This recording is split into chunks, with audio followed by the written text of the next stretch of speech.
How would you like to experience the thrill of never being held accountable for your actions? You could crush people like ants without consequence, or tear off their heads or limbs as you please. Believe me, such a life is but one small step away. What point is he trying to make? Freedom? But the freedom to kill? To do evil and get away with it? Why would you offer me that? The creation of a world is the ultimate scientific experiment. I have taken my research to the highest level, where I shall be not just a god, but also a servant to many sacred spirits. I shall heed the truth and perform holy deeds. A god's laboratory is the perfect playground, but it needs the right occupant to explore its full potential. Mortals are found everywhere one looks. Not so with Descenders. I'd prefer my first guest to be a distinguished individual such as yourself. And I know you could make the most of the opportunities it offers. So the condition for entering the new world is to take innocent lives. The same dilemma that Rerir once faced. Could I really bring myself to kill others for my own benefit? Rerir did. And look where it got him. Have you made up your mind? I can't do it. Your playground is no place for me. You're putting your hopes in the wrong person. But we both know I'm not quite the hero you say I am either. I have my own reasons for the journey I'm on. And they aren't all selfless. You've grown a lot since we last met. But there are still things you are unwilling to compromise on. This will only hinder you. Why don't I lower my requirements a little as a gesture of goodwill? I'll give you a little time to learn to be a less noble soul. That'll make things much easier for you. I really doubt I could live that sort of life. And yet you already sound less defiant than a moment ago. The benefits appeal to you because you can read the signs of the times. Why don't we return to my research facility? Your last visit was so rushed. There is much that I have yet to show you.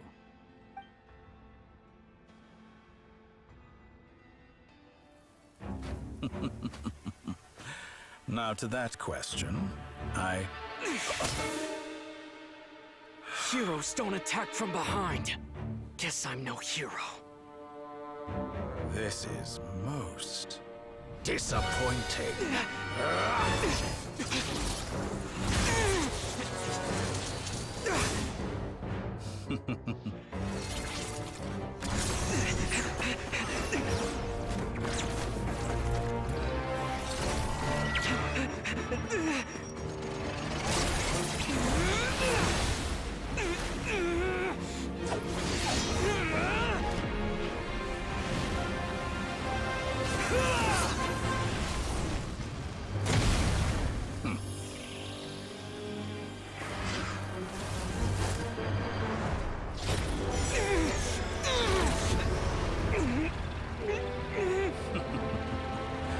Now then.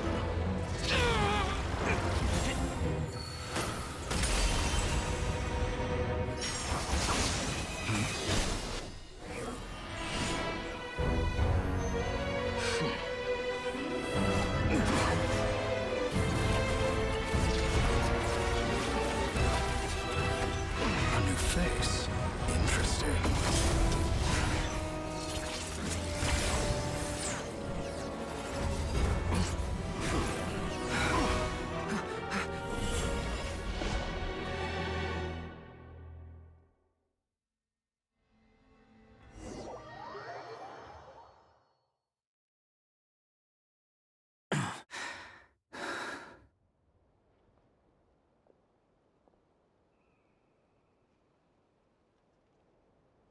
You're still gonna call me Hack Guy after that, huh?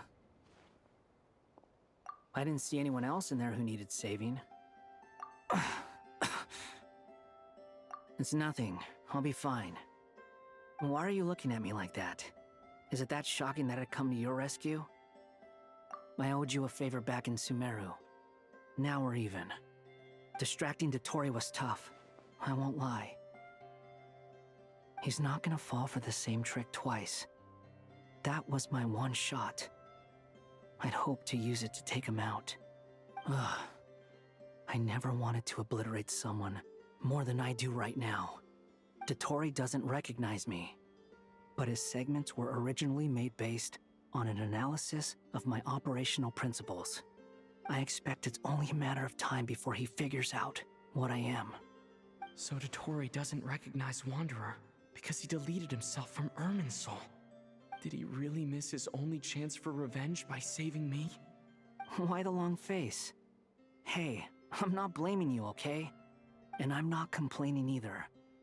Rescuing you and killing Dottore are equally important goals. Everyone would be pretty stuck without you. It's best you live to fight another day. How are you holding up? Are you all right? Hat Guy said to put safety first, so we agreed to run as far away as we could after leaving the energy field, and only meet up once it was safe. You don't look injured. It seems that Dottore didn't do anything to you.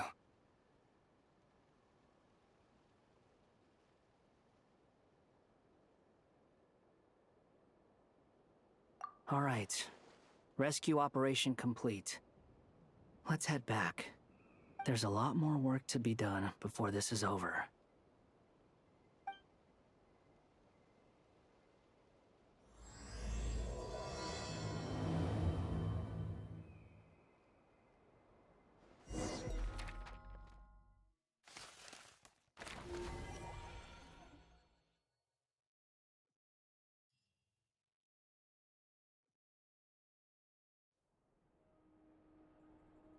Understood. I will bear the Tsaritsa's decree in mind. I don't see what's so awesome about it, though. Does he really think everyone else is as immature as him? I'm not stooping to Tartaglia's level. I thought you might say that. How's your progress? Quite promising, actually. That alchemist Albedo gave me a few ideas. Remember how I asked you to look up some files for me? That stuff on the Nazi-Kreuz Institute. Rene de Petrichor and Jakob Ingold. Alain Guillotin despised Rene's theories and methods, but he never managed to come up with better alternatives either. So I adopted some of Rene's ideas. I thought Alain was like a father to you. He and Rene were mortal enemies, were they not? And what would you say if Lenny and his friends one day learned something useful from someone you utterly detested? I would applaud them for it. That would mean that they have surpassed me. For all we know, Alain Guillotin might have thought the same thing. Not that it matters, though. He's dead, and I'm alive. So it's my call to make. Once you die, it doesn't matter how great you were in life. Only the living get to decide what happens next. Hey, come on out. They're back. Huh?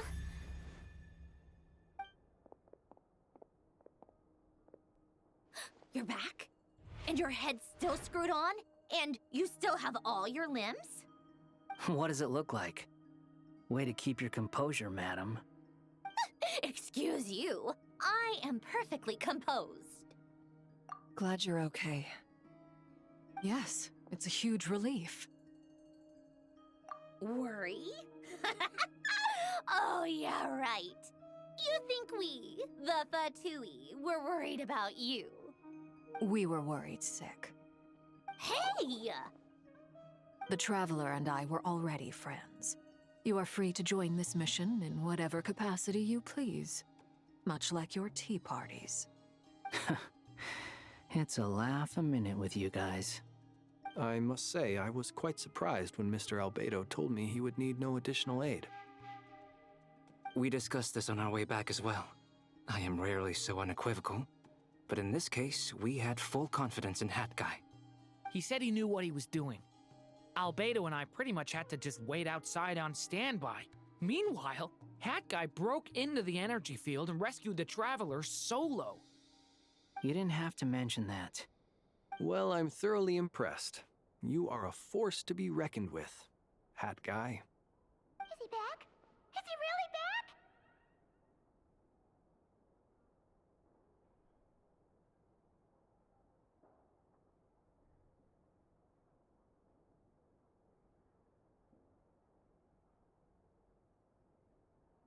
Traveler! It's really you! Oh, thank goodness! Paimon missed you so much! You can finally breathe easy, Paimon. It's great to have you back in one piece! Oh, Paimon's been having nightmares the whole time you were gone! Look at them. You know, once you reach my age, there's nothing better than watching a misty-eyed reunion between friends. It's nothing. Same goes when you get to my age, too. I bet Ino and Anefa would be tearing up as well if they were here.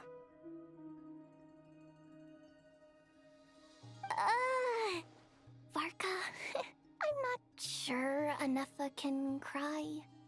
Oh, yeah, good point. Hey, your eyes are looking a little red and puffy. Come here, let's hug it out. What? Ew, no! No, thank you. You're not my dad, okay? Knock it off! Everyone, I'm sorry for all the trouble I caused you. But the silver lining is, I didn't come away from this ordeal empty-handed. While I was being held captive, I learned a lot about Dottoro's current capabilities, and what he plans to do with them. Allow me to explain.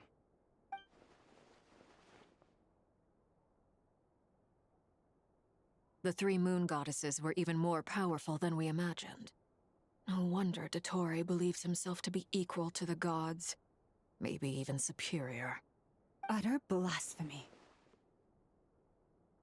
While everyone was gone, Nefer and I made an interesting discovery, and I believe Miss Sandrone has something to share too. Ma'am, perhaps you could do the honors?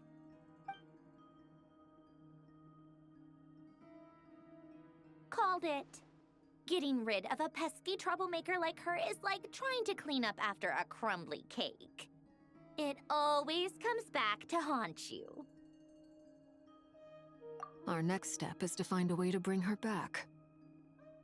A place where time flows backwards, with no destination in sight. Surely it must have been created for a specific purpose. But I fear the answers are buried deep into VIII's history, held by great powers beyond our reach. It sounds like she's on a specific path through time, just traveling in the opposite direction to us. The question is, where does that path lead? Or will it keep going to infinity? We considered that question as well. Strictly speaking, time is not infinite. Indeed not. Every road has an end. Nicole!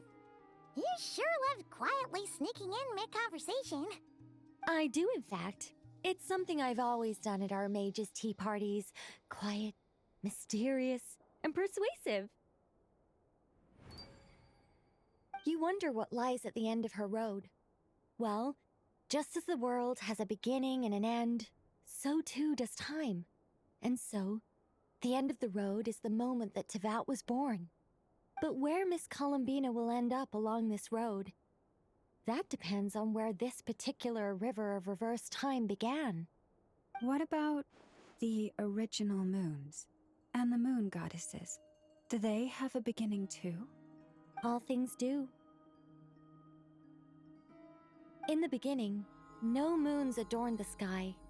It was the Dragon King Nibelung who raised the three moons into the heavens, and thus were the moon goddesses born. They were shadows of the planet, born to wield Nibelung's authority and oversee the world on his behalf. They were extensions of his will, manifestations of his majesty. But then one day, they disappeared just as suddenly as they had once been brought into being. Nobody knew where they had gone.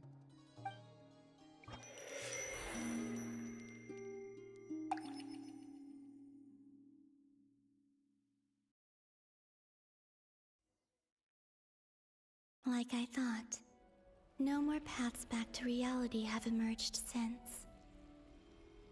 But how can I be sure that I'm going the right way without scenes from reality to keep me on track? I can't even be sure of how long I've been walking for. The further I travel, the less stable this space becomes. There are even moments where I can sense something that feels like abyssal energy. They can just materialize out of thin air. I have to keep my wits about me.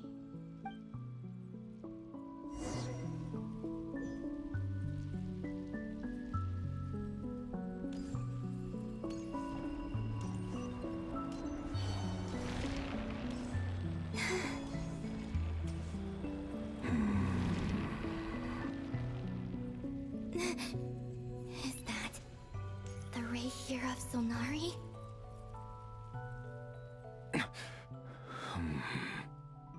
You are the moon goddess. But how? Please, there's no need. I'm not interested in fighting anymore. I find that a little difficult to believe. Yeah. Honestly, so do I. The way you used my own power against me was... It was a brilliant strategy. And then, in the final moment before I was thrown into this space, I got to see an old friend. Mr. Dainsleif. Right. It was so long ago now. But we were friends once. And when I first got here, I was filled with hatred, remorse, and rage. How I cursed and devoured.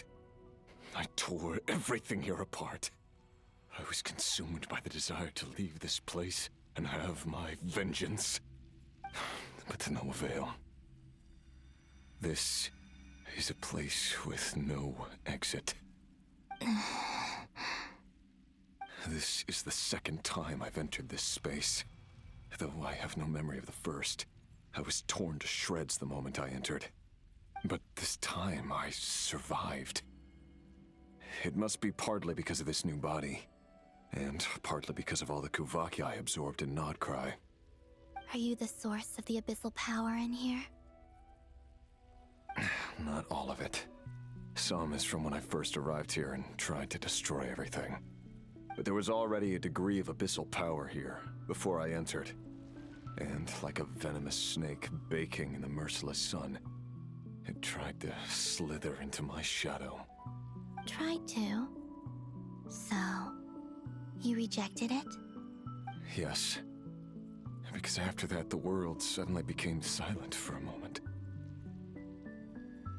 What do you mean?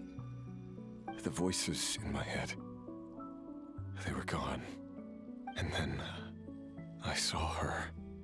Her? The Lindis. My former lover. Never mentioned that she saw a memory of the Lindis leaping into the moon's reflection. More precisely, I saw her afterimage. I'm sure the real her is long gone. She was just an ordinary Conrian. She couldn't have survived here for very long. Anyway, why have you come here? Didn't you know it was a dead end? If I hadn't escaped through the moon gate, my friends would have been in far greater danger. Oh, I see. Because of your power. The power of a moon goddess. What? You'd like to know how I know, wouldn't you? The one who resurrected me said so. I could hear a deep lust for power in his voice. Do you mean... Dottore? Dottore. So that's what he's called. He'd been collecting fragments of my body for a long time. All so that he could resurrect me at the moment of his choosing. I had no interest in his research. But being as corroded by the Abyss as I was, we were aligned as far as hunting the moons and recovering my strength were concerned. So that's why the Wild Hunt suddenly became so active in Nodcry. When I left the Fatui in my weakened state, Dottore must have felt that his time had come.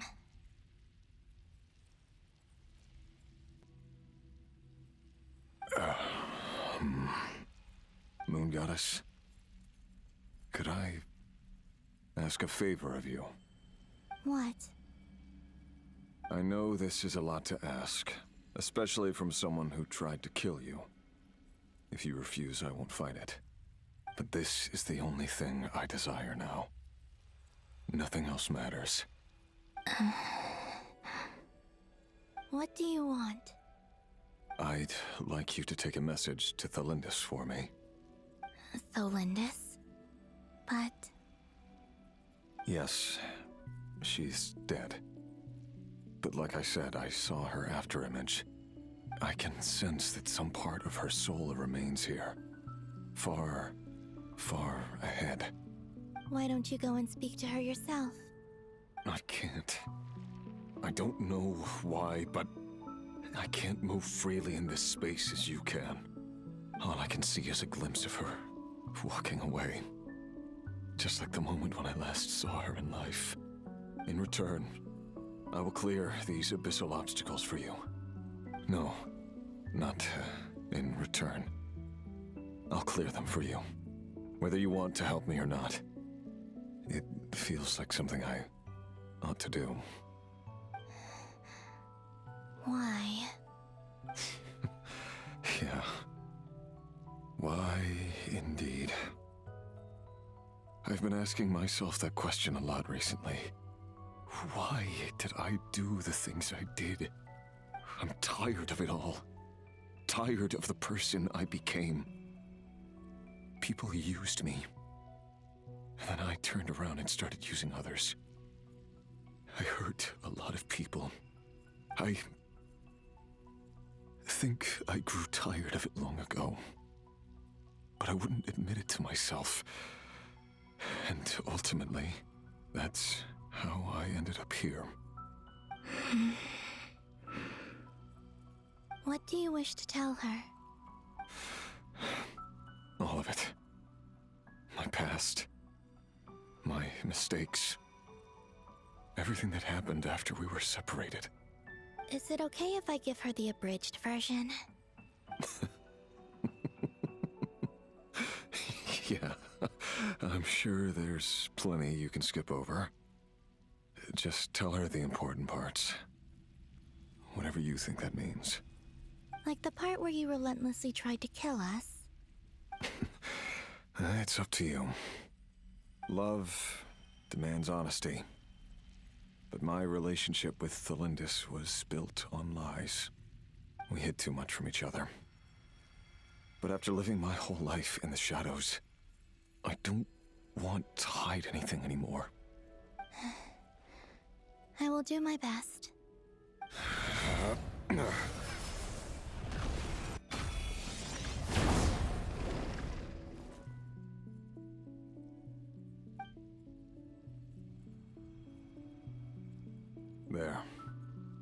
The Abyss will no longer stand in your way.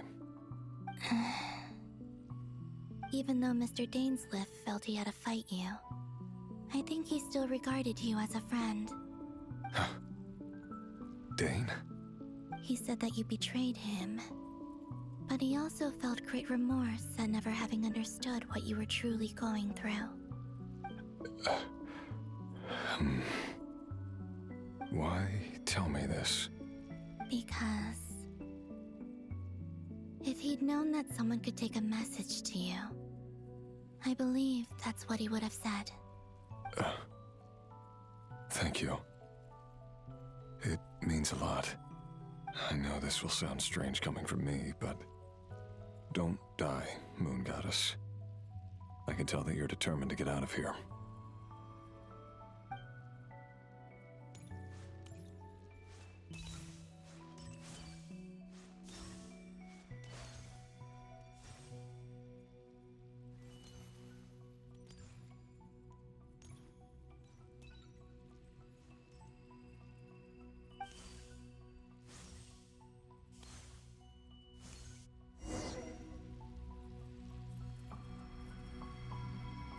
he kept his word. The abyss is no longer obstructing my path.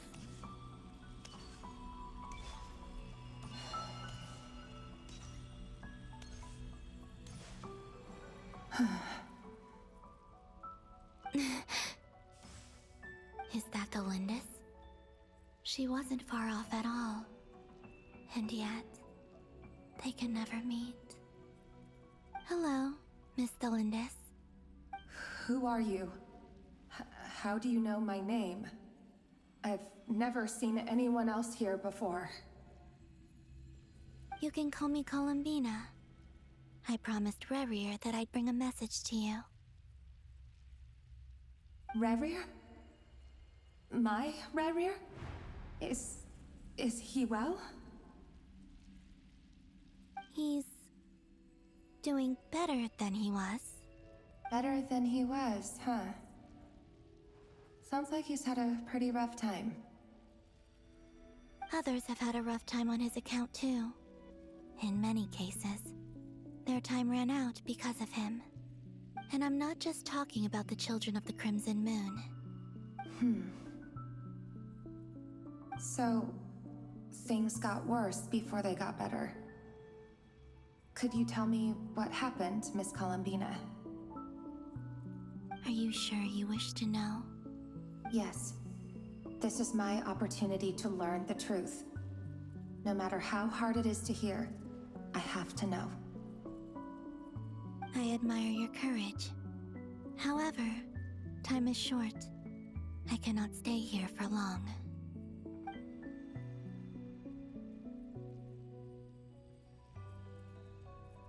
Rerir had seeds of hatred in his heart, and many people nursed them for their own ends. On some level, everything he did was to try and find a way to see you again. But in the end, he came to regret his mistakes. He wanted to apologize for hiding his past from you. Beyond that, he did not say specifically what it was he wished to convey to you, but I'm sure that you've always been on his mind. You are what has kept him going over all these years.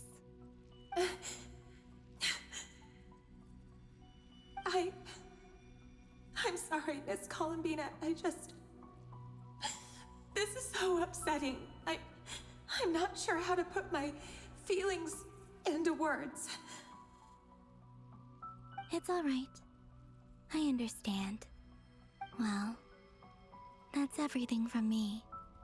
So, I guess I'll be... Wait. One moment. Time flows backwards here.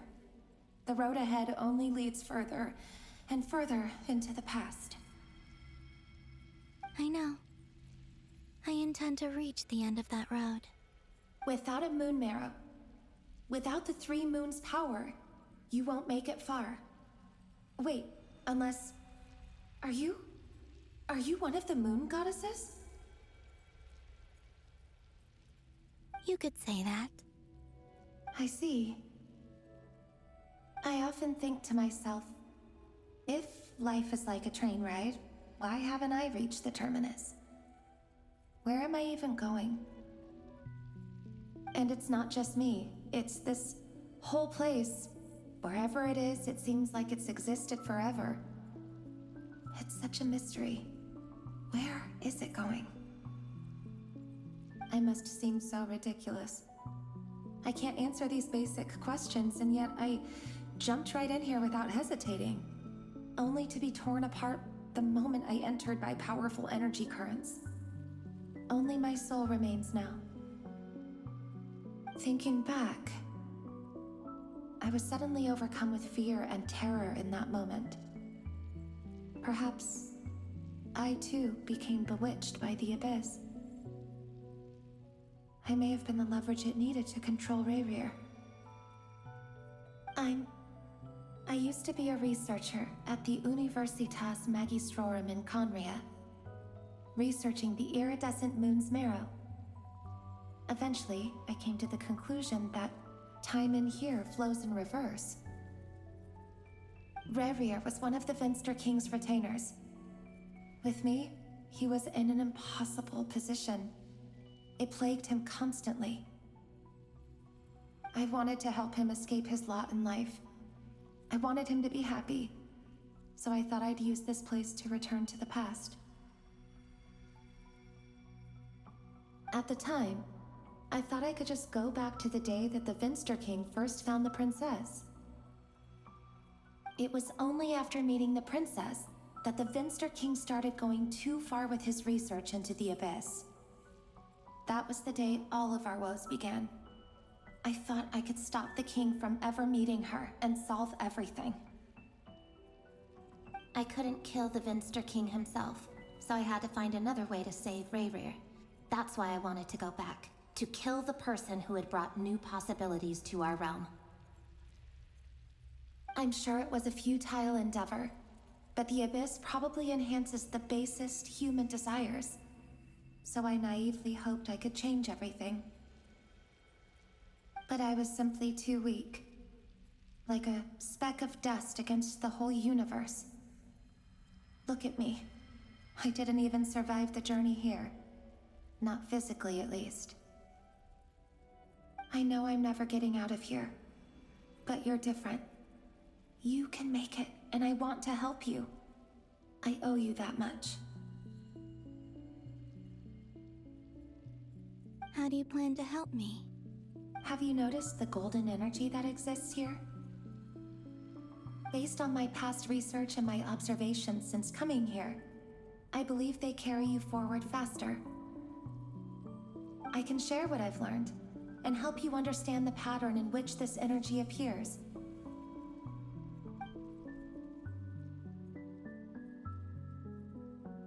I think you just might... Now, I know you will be able to change the past. Also, I've been speculating about where this phase ends. The documentation was scanned, but from what I know of the legends about the moons, the oldest ones seem to begin with Nibelung, king of dragonkind. I have no way of verifying any of it by this point, but if it's true, you might be able to reach that era if you keep walking. Understood. Thank you, Miss Delindis. I'm the one who should be thanking you. If you hadn't entered this realm of everlasting death, what use would my deductions be? Thanks to you, they have some meaning. About Rayrir, I'm so sorry. For everything. It wasn't your fault. That's not true. Because we both feared bringing trouble upon each other, neither of us ever told the truth. And that dishonesty sealed our fates. But enough about that. I wish you a safe journey, Miss Columbina.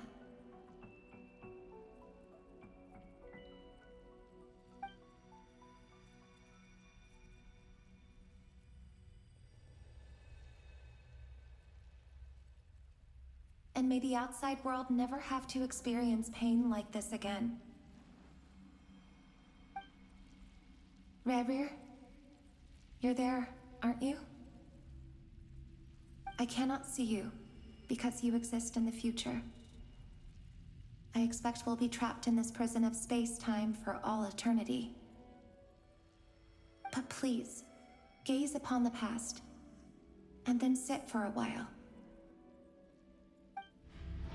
Let's find a place to sit down together, just like we did when we first met.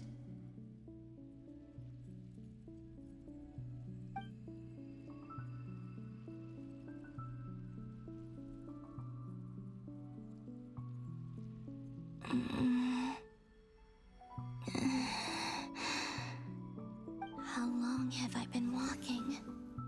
How much further till I reach the end? Is there even an end to be found?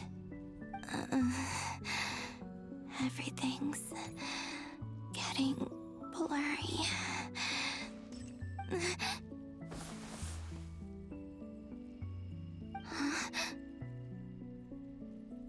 Are you all right, little sister? Have you come from the distant future?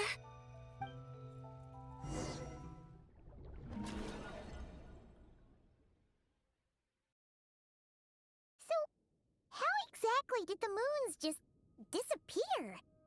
Shouldn't it be a little harder to get rid of major creations like moons?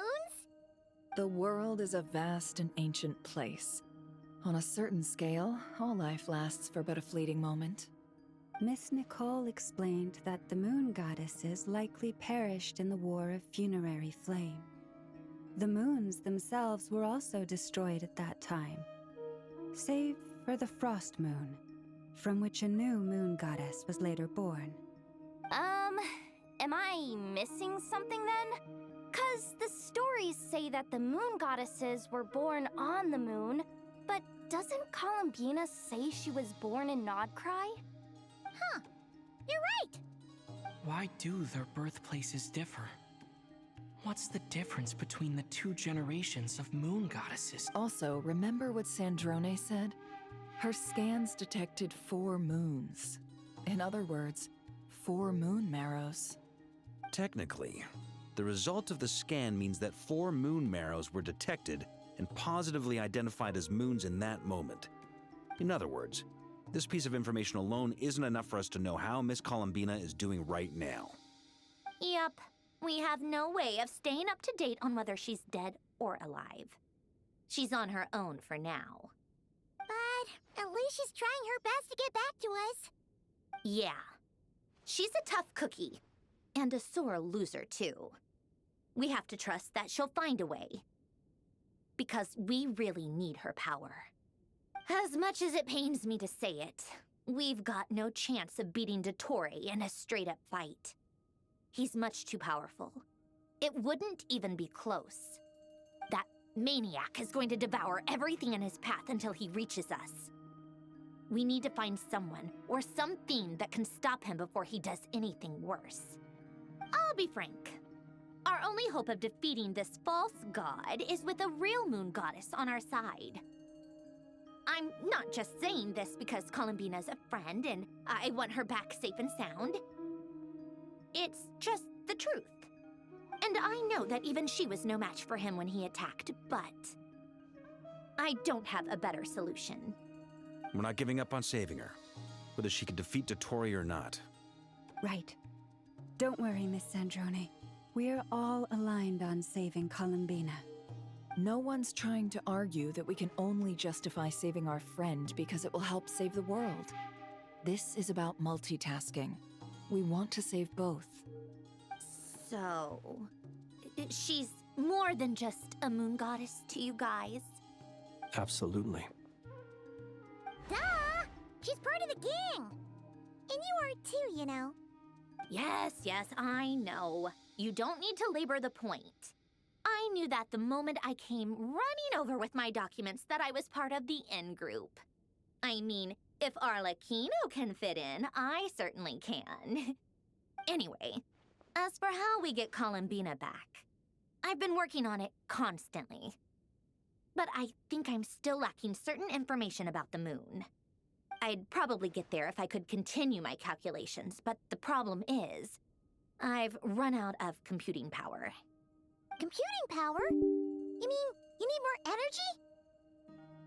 No, the issue isn't energy, it's processing power. There's so much data to get through that the whole process has just ground to a halt. That's a tricky problem. René de Petrichor of the Nazissenkreuz Ordo once foretold the fate of the world. But I don't know how he did it. My guess is that he used the primordial sea's power. However, that won't work for me. His methodology was vastly different from my own. What's worse, they're incompatible. And, to top it all off, we can't even leave Nodcry.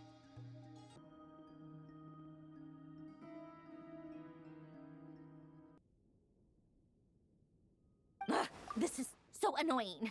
If I'd known we'd run into a bottleneck like this... Well, no, the design bureau's a bust as well. Curse that Dottore! Couldn't have made this harder for me if he tried. Oh, what do we do then? Grab a bite to eat and take a break? Maybe something will come to mind after you've cleared your head.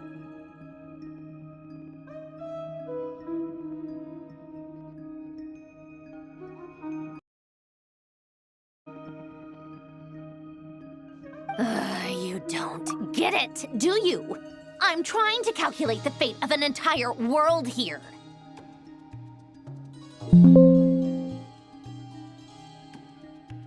And I need accurate results, not vague prophecies. Where the heck am I gonna find the computing power for that? Ahem. Anyway, time to shelve the discussion on technical difficulties. Being a killjoy isn't very ladylike. Either way, we've done what we can. Rest well, everyone. Remember to let us know if anything new comes up. Hat guy? Is he hinting that we should talk outside?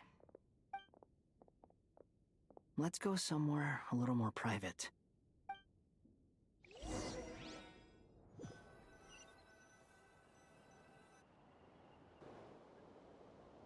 You know that Dory went back to Sumeru, right? Yeah, she mentioned she was planning to head back. Things aren't looking good for Nodcry. She's gone to spread the word so that Sumeru has a chance to prepare for the worst. From what I know of Dottore, there are two possible reasons why he hasn't made a move yet. One is that he's still working through some kinks in his new powers. The other is, he wants to see how we're going to react. He'll easily devour everything eventually, so I guess he's in no rush to make it happen. The first false god he made was me. Now it's his turn. Even though my records were erased from Irminsul, Dottore's ideas haven't changed one bit. He once told me that becoming a god was like turning yourself into a hungry wolf or giant serpent to devour the moon. Clearly, he began studying the moon goddess's powers long before he even tried making a god. He's always wanted to get his greedy hands on divine authority one way or another. And in the end, he devoured the moon where I failed. In the desert of Sumeru, there is a chessboard built by King Deshret, also known as Al-Ahmar.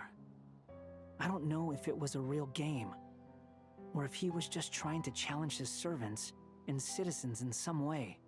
But creating games and setting rules, gods do that as a matter of course. That's the kind of power Dottore craves. Now he has the Trilunar Authority. His power is leagues beyond the common people. I don't think there's any point in other nations rushing to the front line. They're better off focusing on defense and hoping they can fend off any threats that spill out from Nodcry. Either way, Dory will inform Lesser Lord Kusanali, and she will contact the other gods in turn. The Seven will have some recourse available. If nothing else, their protection should keep the rest of the world from descending into chaos as quickly as Nodcry has. So on the bright side, even if Nodcry is doomed, your friends in other nations won't be in any immediate peril. That's good to know. But I'm not ready to give up on Nodcry yet. There's a word for people who refuse to let anything go. It's called being greedy. Maybe it sounds greedy to you, and probably naive too. But whatever you call it, that's what gives me the determination to keep fighting. Battles are fleeting, but the will to fight is a long-term commitment. Give up for even a moment, and your resolve will shatter. Why do you always feel the need to do the right thing? No one is born to be a savior. I mean, who's gonna criticize you if you fail or give up? Don't take this the wrong way, but Dottore said something similar to me. I guess the Fatui attracts people who don't believe in saviors. Not necessarily. It's less about belief for me. I just want to know how determined you really are. After all, I don't owe anything to anyone else here. Only you. You look kinda worried. If your arch-nemesis was about to achieve their ultimate goal, I think you might feel a little worried too. That's true. Dottore is about to become an omniscient, omnipotent deity. That's gotta be a bitter pill to swallow. Still, you're calmer than I expected. Obviously. I have to admit that my past self was a reckless fool who misunderstood not only the point of revenge, but how to achieve it. And as much as I want my vengeance, I know I'm not gonna get it by acting alone. If the world's taught me anything, it's to think before I act. Too bad it never taught me any other virtues, though. So, I am going to destroy Dottore, no matter what it takes. So, what's your plan? I'll get to that. First, tell me, what do you think of Sandrone? Just like Paimon said, she's a friend, part of the gang. How much do you trust her? This is a serious question. Think carefully before you answer. Although she's with the Fatui, she has her own values, and she's helped us a lot. If nothing else, she's clearly going the extra mile for Columbina. I see no reason not to trust her. If you say so. In that case, the three of us need to talk.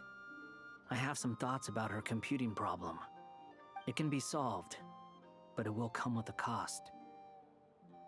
How much? If I can afford it, I'll cover it. Sometimes your heroism really backs me into a corner. You know that? Come on, let's go talk to her.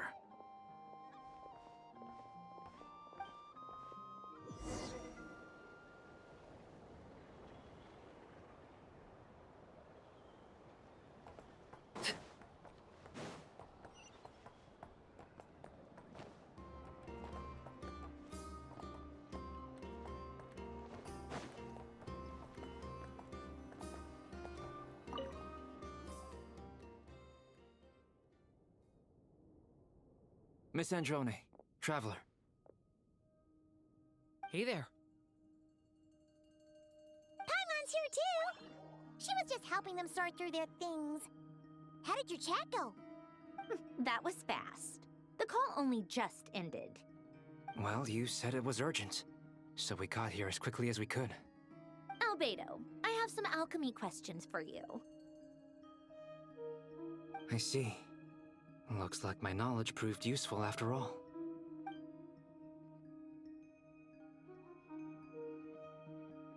If I might ask, what is the end goal for the modified formula you'll be using? I needed to predict the future of the entire world. But I've run into some teething issues since trying to implement Renee's theory of the 4 Orthants. I see. I'll have a look at it. Still, computing power is the real issue here. How do you plan to solve it? About that, it's been sorted. Oh, with the Traveler's help?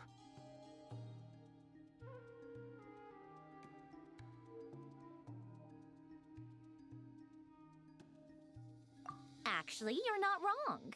He found the person with the solution. Was it Hat Guy? Yeah, it was him. Wow! Go Hat Guy! Seems like all that time studying at the Academia is paying off big time. But where is he? Wasn't he the one who asked Albedo and I to come here? Come with me.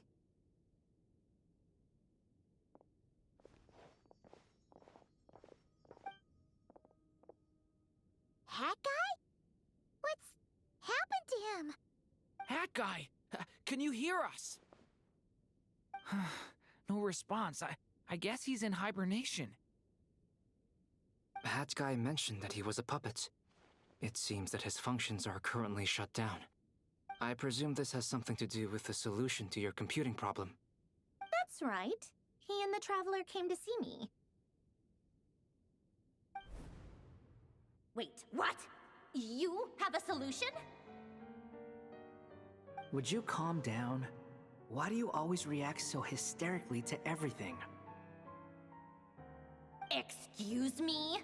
How would you know? You shouldn't be so quick to judge complete strangers. It's very bad manners. Oh, please. It doesn't take that long to figure out that you have a temper. Where does a mere student get that kind of confidence? I've actually published more papers than you, Not that status counts for much. Even Paimons applied for academia admission. Huh? Are you serious? See? This is why I can't be bothered to explain myself. She recognizes no one's skills but her own. Okay, fine. I'll hear you out. So, tell me, how do you propose to solve my computing power problem? This world itself is constantly processing all kinds of information. If it's the world's future you're trying to calculate, you need a processing device that's designed to cope with that volume. Easier said than done. Only Irminsul can handle that kind of... Wait, is that what you're suggesting? But surely we can't just plug my formula directly into the ley lines. You should be able to tell that I'm not human, right? Yeah, I noticed. The technology, though, seems pretty ancient. Very different from Fontaine's. It's a completely different system. Conrian, to be precise. I'm what they would have called a puppet. Puppets need an energy source and processing power. The artisans who built them sought out the materials most suited for that purpose. You? Do you mean... The Traveler and I have talked it over. He's willing to vouch for you. So, I'll allow you to borrow my core for your calculations. It was built using wood from a silver-white tree, which makes it a small part of Irminsul. Conrian technology and Irminsul wood. Who in the world could have built you? Are you sure about this? A puppet without its core will cease functioning completely. And if it's left in that state for too long, it might not recover. You could die if you do this. You do realize that, don't you? I can put two and two together, yes. No need to rub it in. I won't lie to you. This has never been done before. I cannot guarantee your safety. Doesn't matter. I'm prepared for the worst. Did you two actually talk this through? Is he... Are we really considering this? Yes, we discussed it. The bottom line is, he trusts me, and I trust you. Let's give it a shot, shall we? Honestly, I have no clue where this kid even came from. But for whatever reason, he lent me his core to use in my formula. I'm very close to finishing my calculations now, and the core is currently in use. So I'm sorry, but I can only show you a sketch right now. This is what the core looks like. A silver-white branch. It certainly matches the legends told about Irminsul. Is Hat Guy gonna be okay? He's not gonna die, right? Right? In theory, he should be fine. As long as we put his core back in time.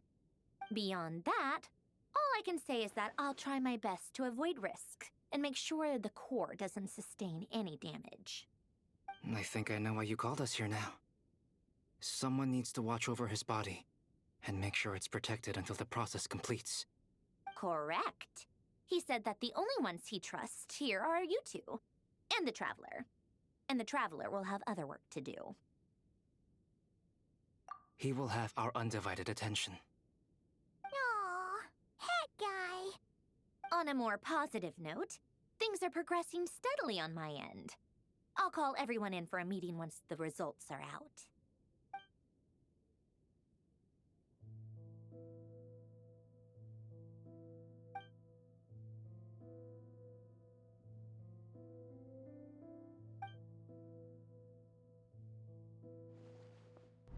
The worst case scenario with the core removal is either a system reset or a total loss of function. But I'm not afraid.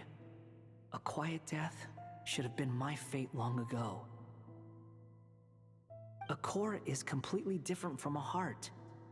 It's like another vital organ entirely. I never believed it could be a true replacement for what I sought. But in the end, it turns out the core was more useful to me. Pretty funny when you think about it. It's like the punchline of my entire life. Do you think there's any difference between a puppet and a human?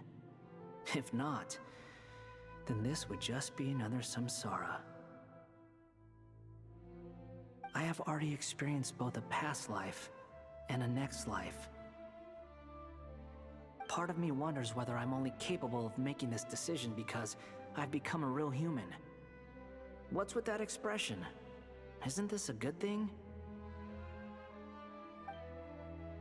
Sandrone will succeed, won't she? She has to. She will. We all have to persevere until this is over. That's right.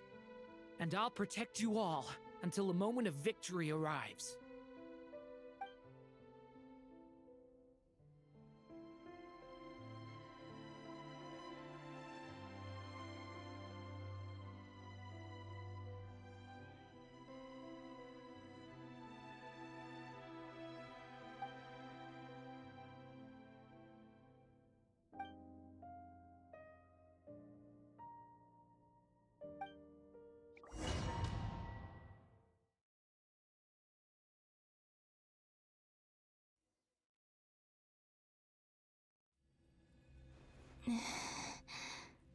Who are you?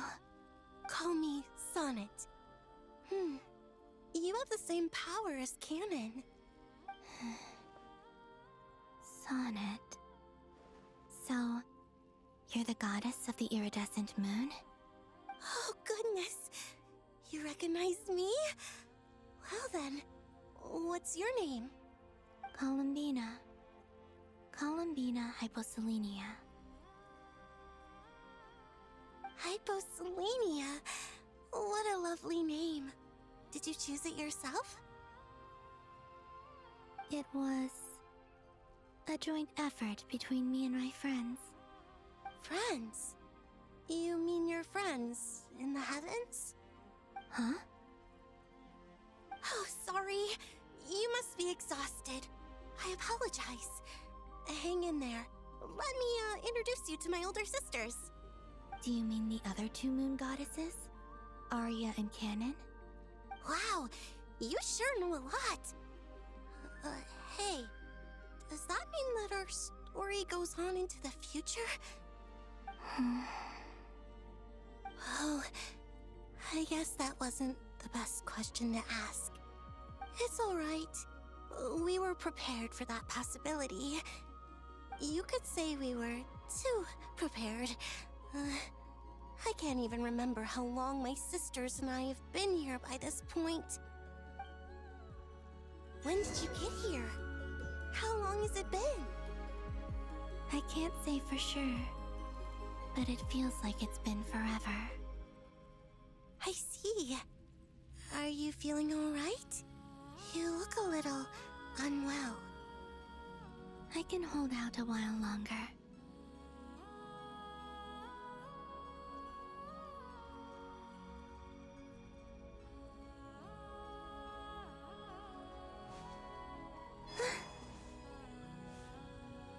We don't have far to go. The place where my sisters and I are based is just up ahead.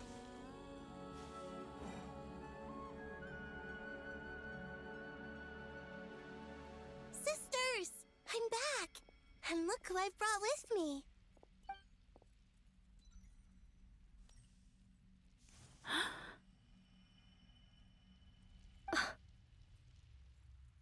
It's our lovely little sister, born in the far future.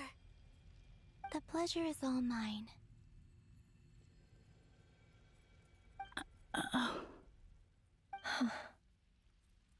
Allow me to introduce you to Columbina Hyposelenia.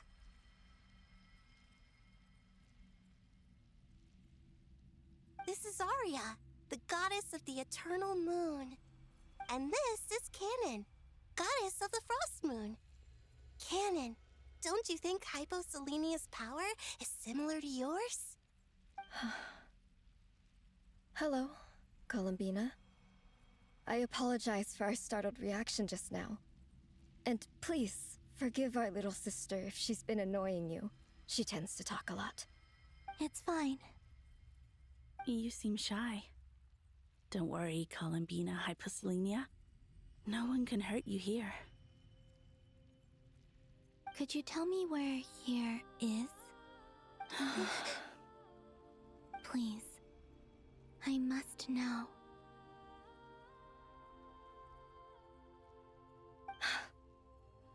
My dear sister, this is where Tevat's original ruler, the Dragon King Nibelung, imprisoned the moon goddesses. What? You're scaring her, Canon. No, I'm fine. Please, continue.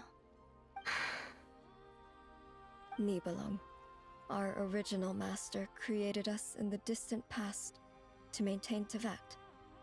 But he left this world and traveled into the dark universe beyond, to explore worlds vaster still.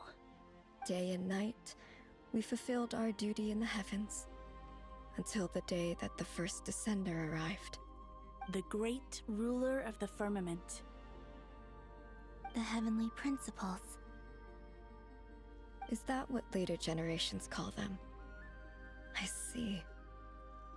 But we did not reject them at first, nor did they seem to harbor ill intent towards this world. We coexisted in peace. They were like a guest in our home. Slowly, however, we came to realize that our guest had a growing desire to change and dominate the world. And you didn't stop it? No. There was an order to the rules they set up that Nibelung never taught us. We wanted to know if this order would bode good or ill for Tevat.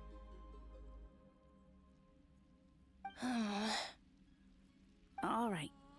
Canon and I wanted to know. Sonnet was against it from the outset.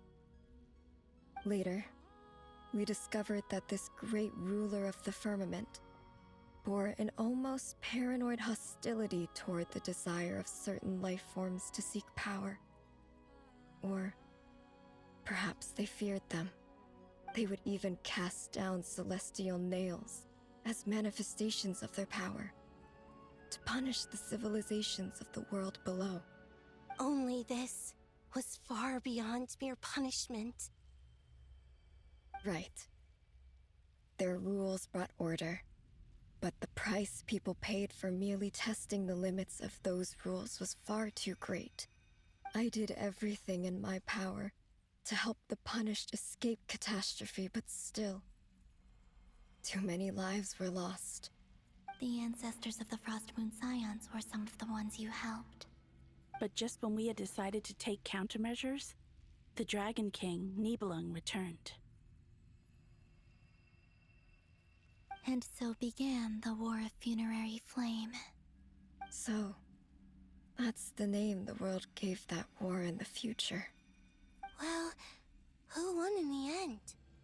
As far as I know, the Heavenly Principles won, although it came at a great cost.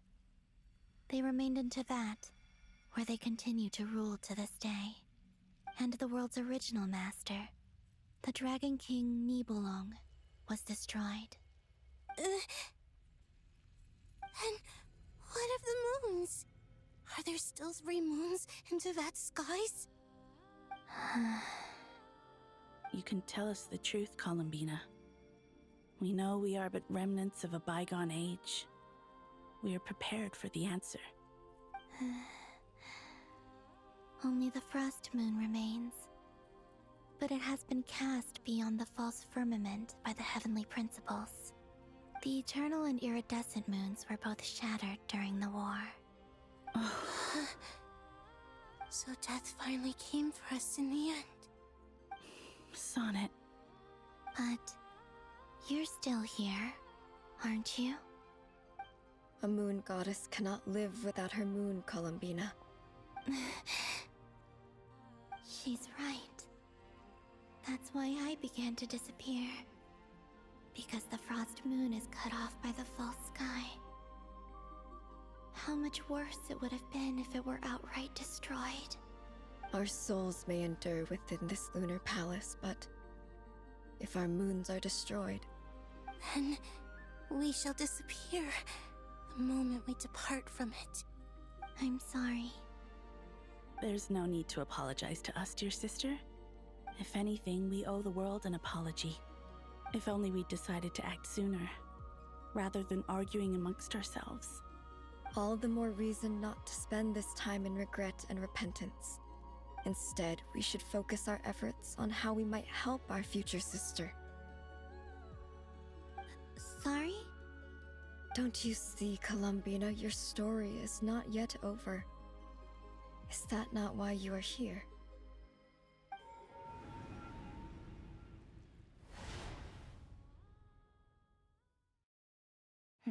It's done. Initiate numerological array. Continue running primary process. Calculate the world's fate through extrapolation. And identify nodes of potential change. Secondary process, scan for moons. Still 4.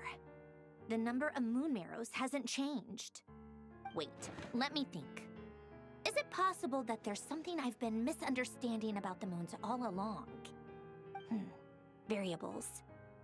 Variables in the world. I know where potential variables within the world come from. So what about the moons? Are there any variables there? Like their life or death, for instance. What if being alive or dead makes no difference to a moon? But that's so strange. Even immortal gods can die. Why would the moons alone be? Wait! Wait! I've got it!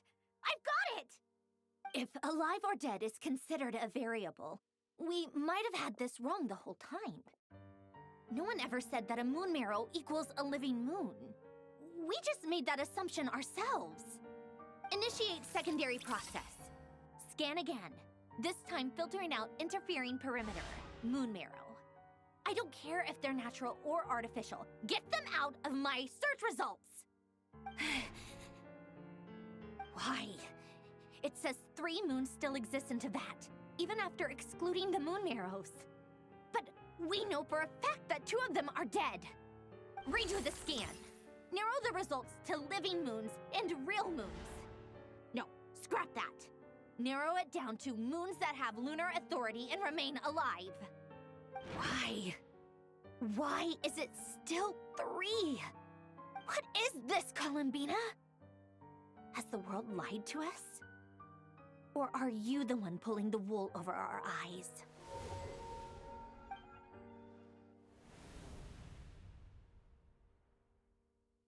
So, you think that the moon's reflection might be where Nibelung imprisoned the 3 moon sisters?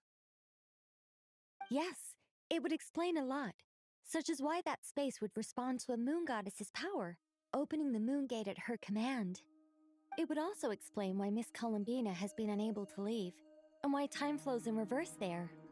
In the messages she sent, Columbina promised us she'd find a way to return, but we have no way of knowing how, when, or where this might happen.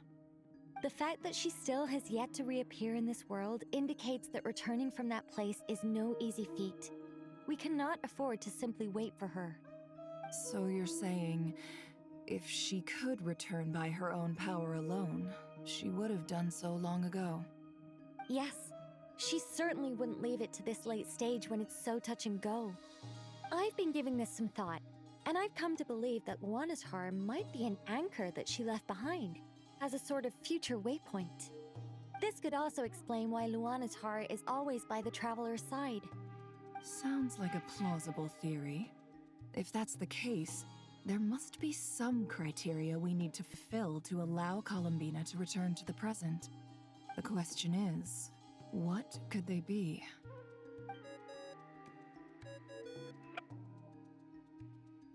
Hello? Listen up! This is extremely important!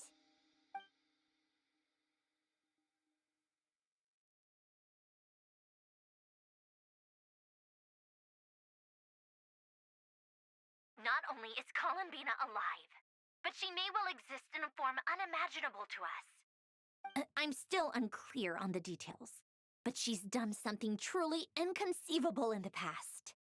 And the clue to what she's done lies in the moon and Tevat's sky. Truly amazing. Oh, I'm so delighted for her. I'm sure we all feel the same. And I'm sure Columbina is ready to get back here and fight by our side. I'll keep my calculations going and try to find some way of coordinating with her. But that's not an excuse for everyone else to slack off, okay? All of you had better keep trying to think of solutions. How can the dead moon still live? And Luanatar...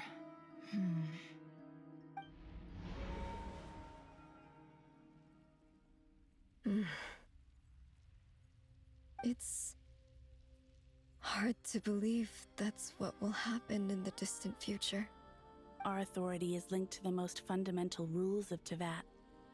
I suppose it's no wonder that many would covet that power.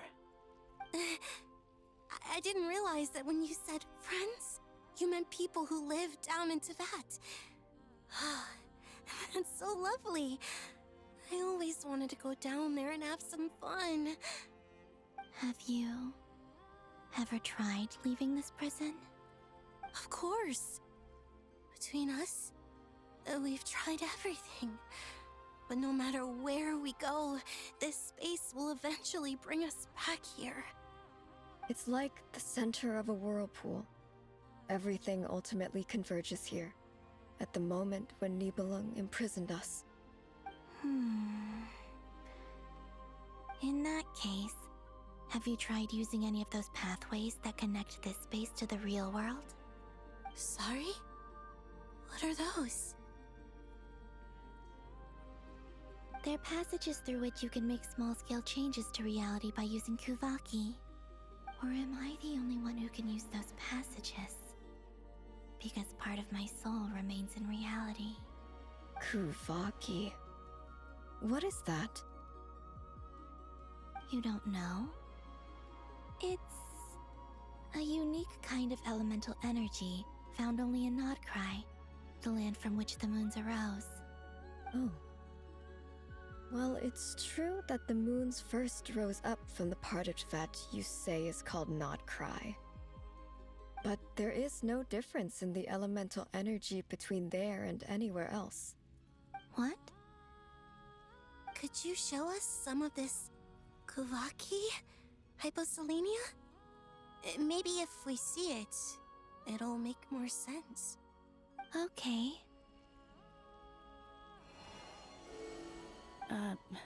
Isn't that just your power? What? But it's everywhere in Nodcry. In the air, in the land. Even the creatures who live there have adapted to its influence. How curious. This Kuvaki certainly did not exist anywhere in the world before we were imprisoned. Let alone influence living creatures. So, how exactly does it affect them anyway? Can they float in the air like us? This is so strange. Why would their reality differ so much from mine? Columbina, you're looking for more than just a way out of here, aren't you? Yes. If I am to help my friends, I will need tri-lunar authority on par with that of our foe. You mean... you'll need our power? This sounds extremely risky. The Three Moons' powers are not mutually compatible. Concentrating them into one goddess will be a very painful process. And if anything goes wrong, it could tear you to pieces. I know. But I'm willing to take that risk. Even so, let's say we successfully transfer our authority to you. How will you take it outside this prison? Nibelung constructed this realm specifically to prevent us from using our powers to interfere in his war. No moon goddess can leave this place alive. What if I don't leave alive?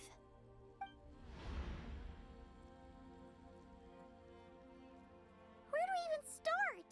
How are we supposed to figure out what we're meant to do to help Columbina?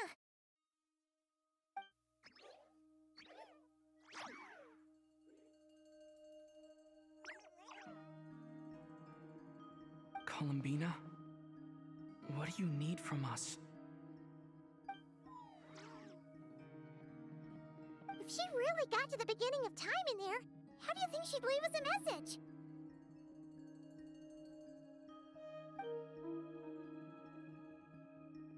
You don't think she'd write it down on a stone tablet somewhere in the hopes that we'd find it, do you? Seems unlikely. Columbina may not talk a lot, but she thinks deeply about issues like this. Let's review what we know. This is the Columbina who fought alongside us against the Rahir of Solnari, and with whom we celebrated Moon Prayer Night. She knows our personalities, our ways of doing things, even our unique strengths and abilities. So, if she wanted to tell us something from a long, long time ago, what would she do? Oh.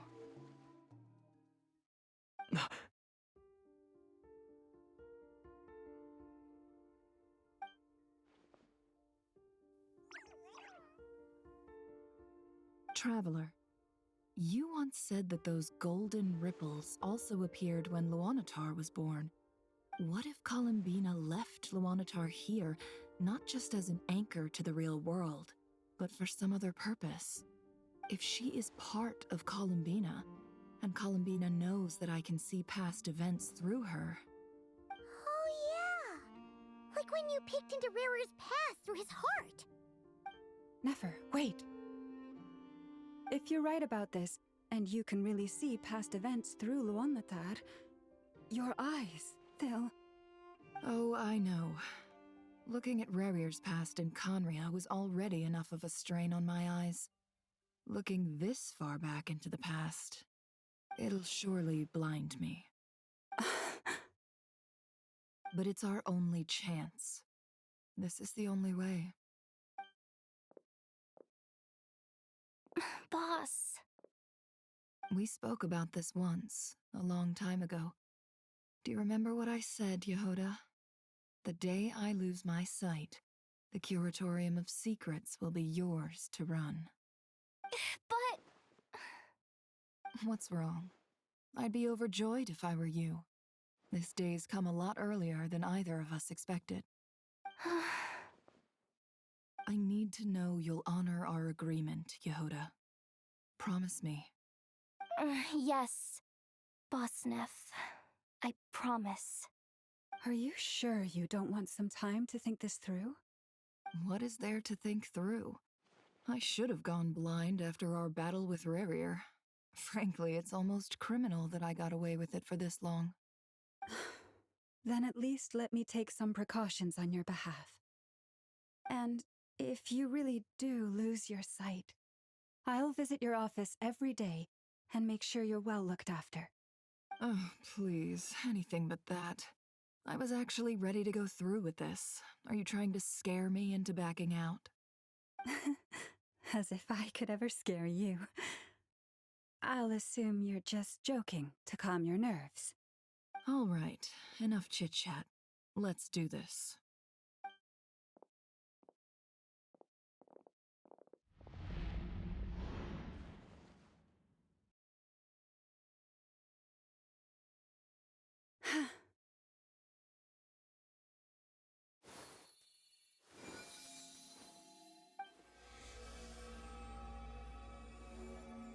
All done. Good. Now give me some space.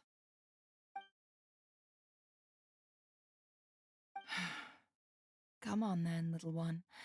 Show me what happened in the past.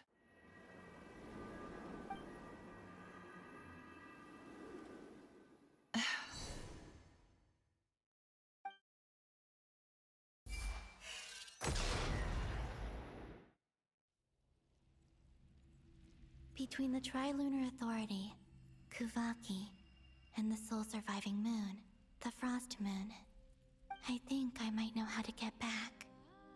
But I will need my sister's help. Time to go talk it over with them.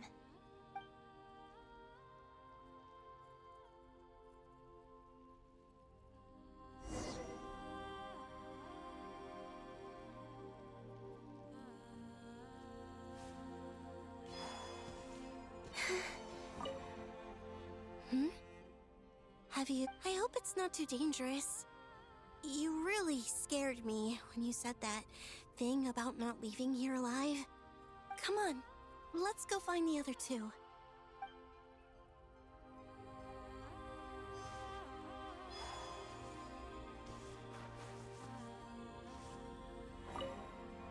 It seems you have reached a decision. I'm all ears. What do you propose?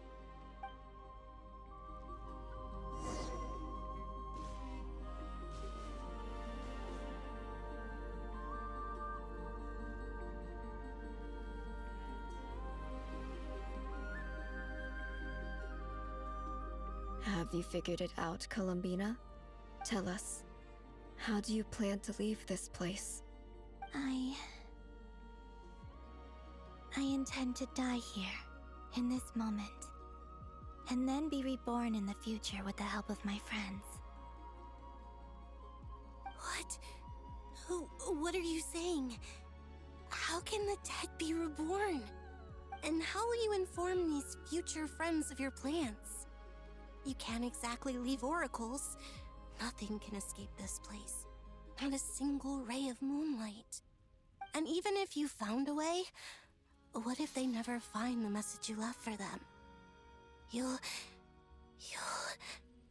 No, that won't happen. Come again? They will find my message. I'm sure of it. I'm not following. How exactly will you achieve this? It's quite simple, really.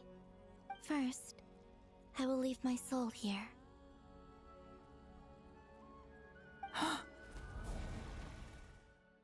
I see it. Your soul? You mean your divinity? Yes. I once left a portion of my soul in the future. One so small that this prison barely noticed anything. In this very moment, she can resonate with my soul across time. When the time comes, I believe that she can serve as an anchor to pull my soul from here back to the future reality. Just as gravity connects the world to the moon. Exactly. In the future, where I came from, the moon has been cast beyond the false sky, but I can still feel that it is there. In a similar way, I can feel a connection to the soul fragment I left behind even now. My friends can use it to detect my presence. But how do you just leave your soul here? Is that even possible? On my way here, I met an ordinary mortal who entered this place long before I did. Her body is long gone, but her soul remains. And before that, I encountered an old enemy whose entire soul survives here intact, while the power that once corrupted his body has faded away. So, perhaps this space is specifically designed to imprison divinity and authority, but not the physical body. Still, even if your body can escape, would it not just be a lifeless husk without the soul inside? Wait, is that what you meant when you said you wouldn't leave alive? Yes. I shall turn my body into moonlight and pour it over Nodcry. That power shall protect the land and quietly blend into it, awaiting my soul's return in the future. However, I cannot do this on my strength alone. I would need your help to do this, so I'm humbly asking for your assistance. Oh, dear sister, you need not be so formal. As I said before, we are but remnants of a bygone age. You, on the other hand, were born alone in that distant future, and you have walked a long and lonesome road since then. How could I bear to let your story end here in this dungeon? Don't forget, we are your sisters, your family.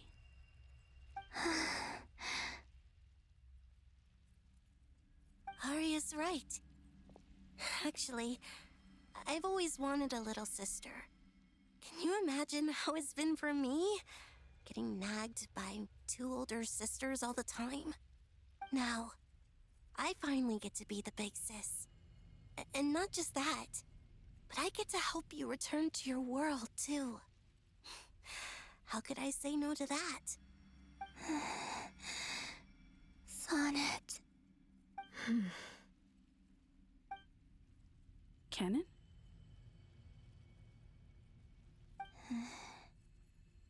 I'm sorry. I know this is a bold request. The Frost Moon is rightfully yours, and it remains intact. Oh, no, please. Don't misunderstand me, Columbina. I was just thinking back on the years that the 3 of us once spent together. You cannot imagine how happy I am to hear of the future world you describe. The Frost Moon Scions, your lovely, kindly friends. For the 3 of us, whose purpose in life was to maintain the peace in Teyvat, it is a great relief to know that the people of this world live in such an abundant future. If your plan can save them, and save not cry, I will gladly give you all that I can. Besides, the 3 of us have been together since the day we were born. I could never abandon them to live on alone without them. Canon. Still, I do have one question I would like to ask you before we proceed. Certainly. What is it? Why do you cover your eyes?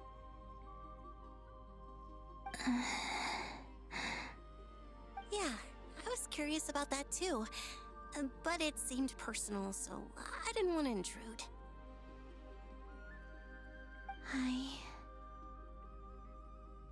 There was a time when I refused to look upon the world. I believed it was full of nothing but lies and falsehoods. I wished to hide my feelings, seal my heart, until I could return to my true home. I see. Perhaps that decision saved you from ever having to see the false sky again. But at the same time, you likely missed out on many true and precious things, like the smiles on your friends' faces. Promise me this, Columbina. When you return to the future, open your eyes, take a look at the world around you, and see your friends. I'm sure that you know this already, given that you long to return, but that is your true home. Give me your hand, Columbina. Arya, Sonnet, you too. Okay. All right.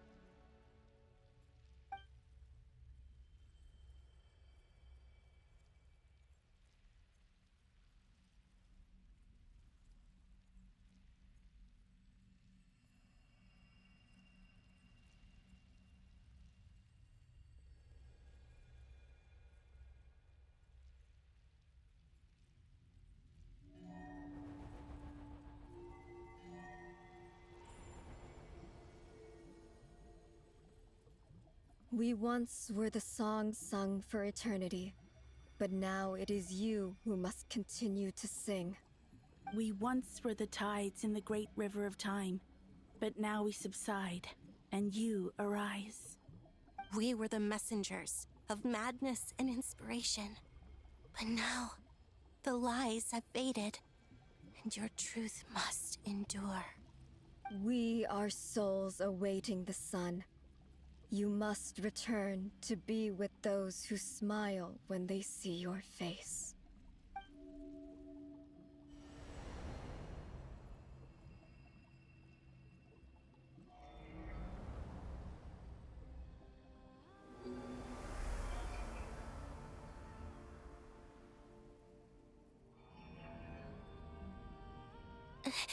Is it done? Yes. We have transferred the authority over all 3 moons to Columbina Hyposelenia. From this moment on, she is the Tri-Lune Goddess, the one and only moon goddess of this world.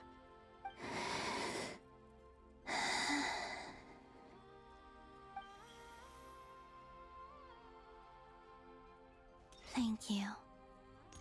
Thank you, my sisters. Now go, and do what you believe is right, Columbina Hyposelenia.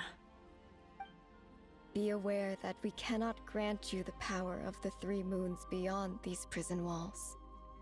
The conflict that arose over their remains following our disappearance will still take place.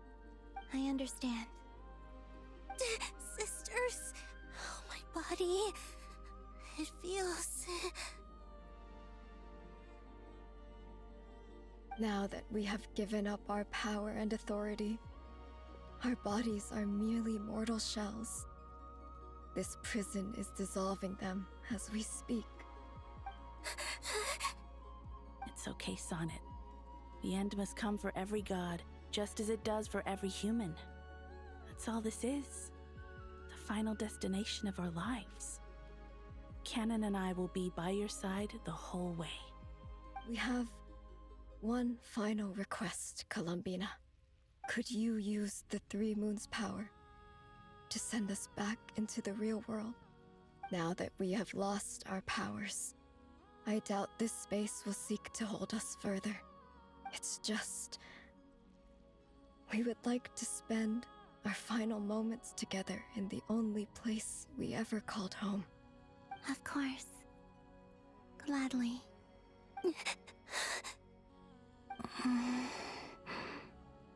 Sonnet. Yes. Don't... I wish I could tell her not to give in to the abyss. Not to be afraid.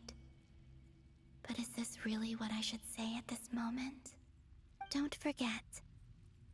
I'm so glad to have a big sister like you.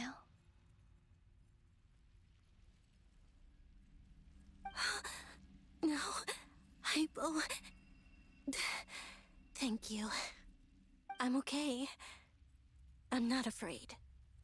As long as my sisters are with me, I won't be afraid.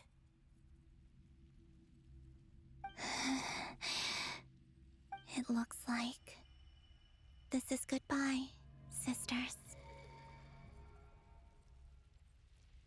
Goodbye, Columbina. Take care of this world in our stead. I will.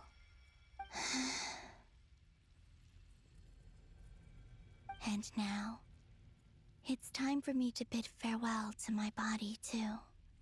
May it become the moonlight that keeps Nodcry company through the long years ahead. So this is why Nodcry was not always home to Kuvaki. It only appeared after I poured my body out upon this land, and only this land. Kuvaki responds to me because it is me, my body, answering the call of my soul. And the golden energy I've encountered on my way here was, in fact, that very soul, which I am about to leave here to guide me. O power Tri-Lune, eternal moonlight. I, Columbina Hyposelenia, lay aside my body. Let it be cast into the dark night to illuminate the future. May it be a companion to all who dwell beneath the moon.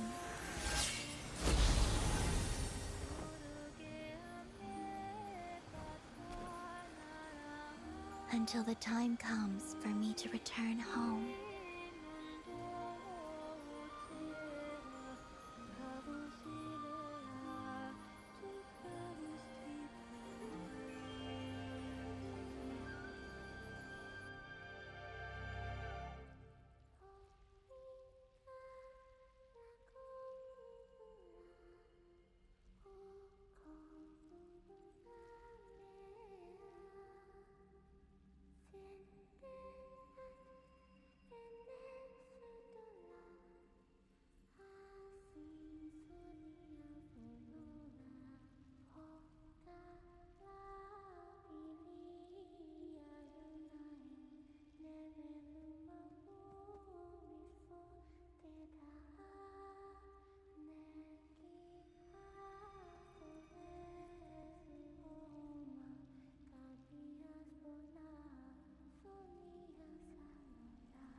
even allowed to see that?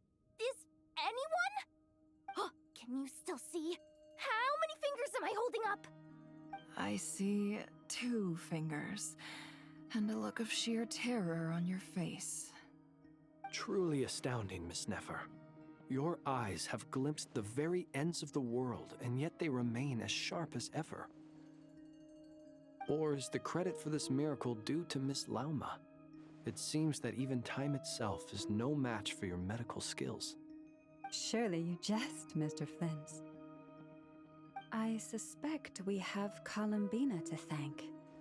She must have realized the immense toll that the ritual would take and purposely set aside some of her power in the past to protect Nefer's eyes when this moment arrived.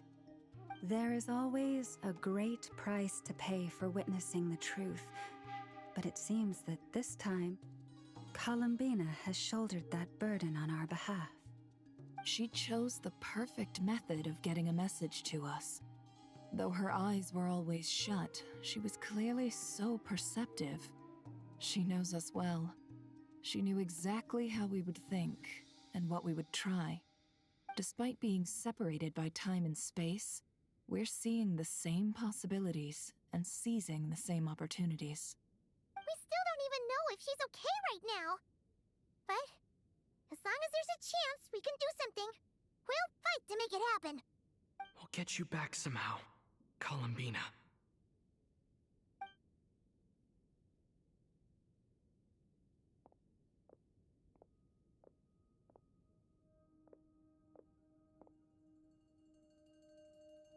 Well, based on the information we now have, let's figure out our next moves. Thanks to these gentlemen, we have a much clearer picture of the situation with Dottore. The civilian population has been moved to safety, so we no longer need to hold back. Miss Androne, how are the calculations going? So far, so good. I'll keep seeing how far I can push the system, though. Can't have Hatman being powered down for nothing. There's still a long road ahead. Where should we begin?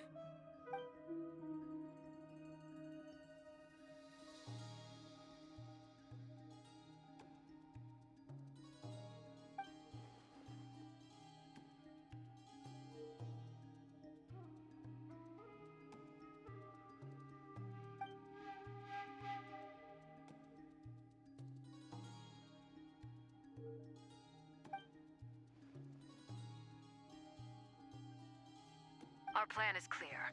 Time is short, so let's get moving. There's just never enough time, is there? Time is the bane of my existence.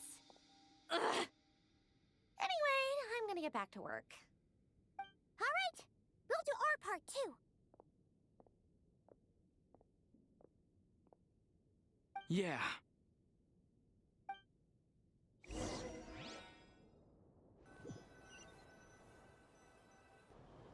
Albedo's theory says that elemental energy can dilute the light realm's power, but I'm no expert in building elemental defenses. Sounds like something out of the advanced elemental theory section of the library. Whew.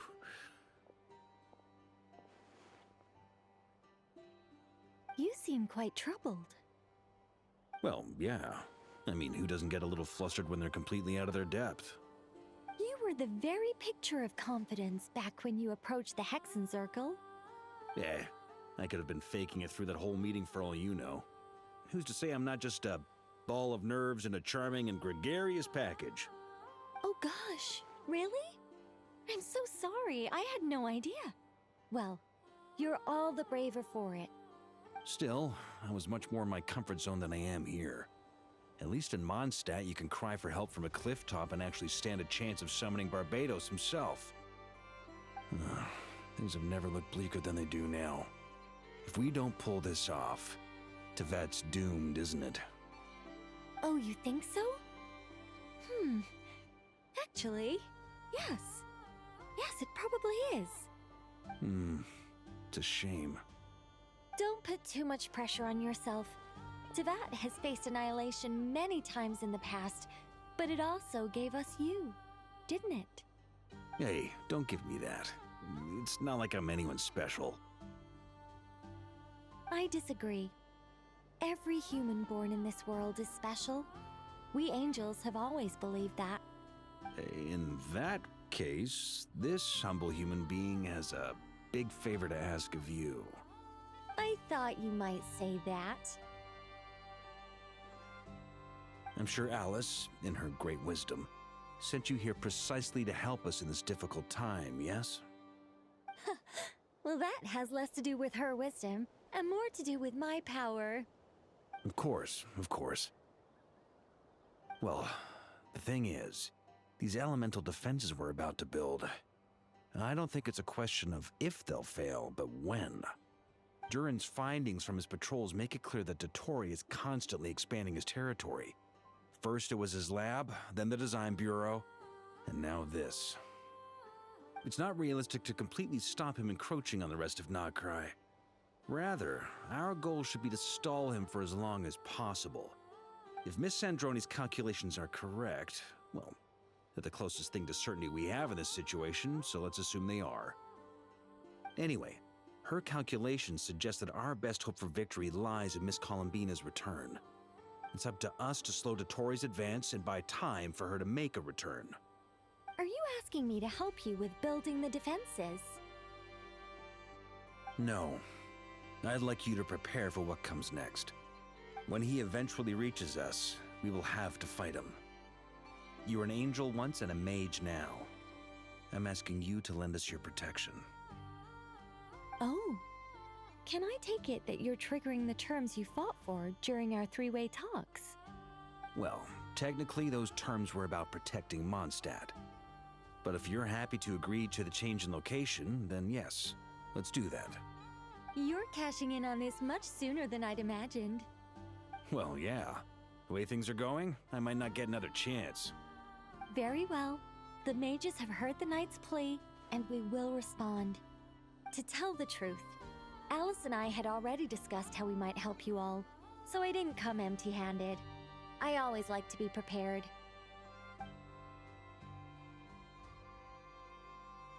This is... wow. Yeah. This is great. Seriously, thank you. It's been many long years since I had a chance to dazzle humanity with a little divine intervention. To humbly serve as a reliable and responsible guide. Anyway, Knight of Boreas, please accept this gift in recognition of your great virtue. Go now. May the angel's blessing deliver you safely to your destination.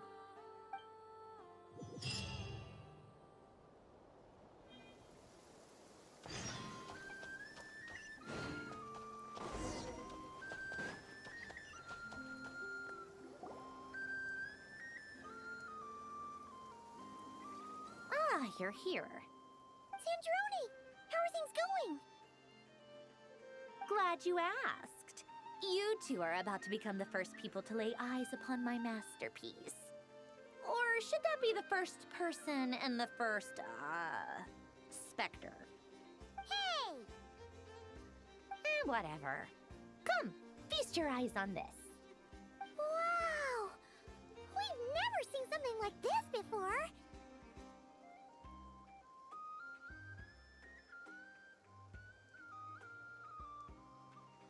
This meter displays the progress of my formula. Currently, it's still making the most important connections. Once it's finished running, I'll deliver it right to your side. And then, we can finally bring Columbina back. What do you mean, deliver it? Can't you just tell us over the Dodo communication device? It'll just be some numbers, right? Ugh, you're such a greenhorn. This isn't the kind of formula you solve in math class. It's a highly complex algorithm capable of constructing a framework of rules. Ugh, whatever. We'll be here all day if I start trying to explain it. All you need to know is the formula must be completed before we can bring Columbina. I'll share the data with you. Nicole's agreed to let me use her information channel, so we just need to use the Dodo communication device like so. And... there. Now you can check in on my progress. Wow! Look at that! You're amazing, Sandrone. About time you recognized my genius. Took you long enough. Anyway, that's all from me. You should check on the others if you have time. Make sure we don't have any weak links in the chain. That might sound harsh to you, but close supervision is a common practice in a Fatui. Not looking to catch anyone out. I just care about everything going smoothly. That's all. I'm kinda stuck here while the formula's running, so I need you to be my second pair of eyes in the meantime.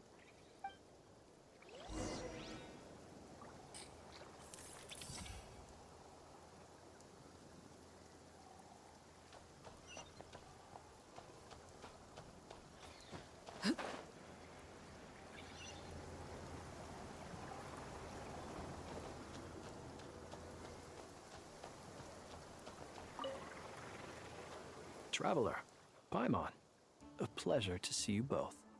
Twins! How's everything coming along?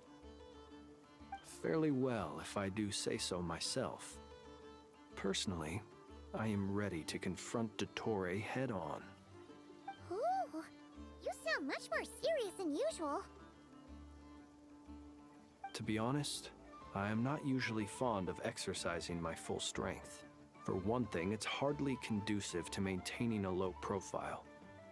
Besides, I believe one should have the right to choose when to show their hand. I am conserving my strength until the moment of battle is upon us. Anything to boost our chances of victory. Seeing you get into the zone like this really puts Paimon at ease. Huh, Traveler?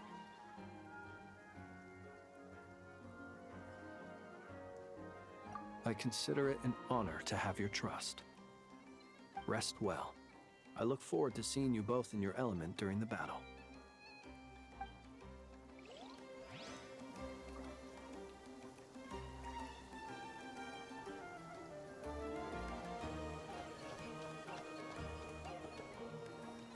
Yes, Miss Moonchanter? What are you staring at? You always address me in the strangest ways. Lady Moonchanter one minute, Miss Moonchanter the next. Yes, and? Are either of those incorrect? Not as such. It's just that I simply call you Nefer nowadays. Uh-huh. That's my name. What's your point? The point is I don't add any honorifics or titles. Meaning what? That maybe we're on friendlier terms now than we used to be. Is that how you see it? And I thought I was the one with eye damage. Never! Wilma! Paimon, Traveler. Just swinging by to check in on you. How are things going? Did you manage to get some rest? Don't worry about me. I won't slow us down. And I give my all to ensure our victory. Ah, yes. Allow me to give you two a quick checkup. All done. You're both in good shape.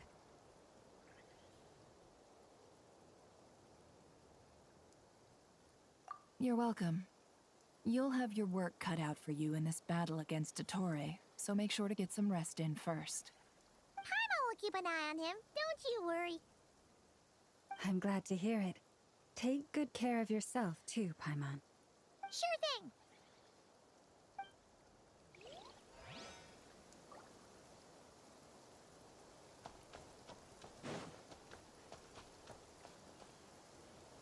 Thankfully, Miss Nicole has come to our aid. Nasha Town is now looking very well defended. Golden Flame. Yes, that's Nicole's power, all right. Based on the latest message from Grandmaster Varka, it sounds like they've reached an agreement. The situation should be more stable with her assistance. Everyone will have at least some degree of protection. Albedo! Durin! Hello there, you two. Are you well rested?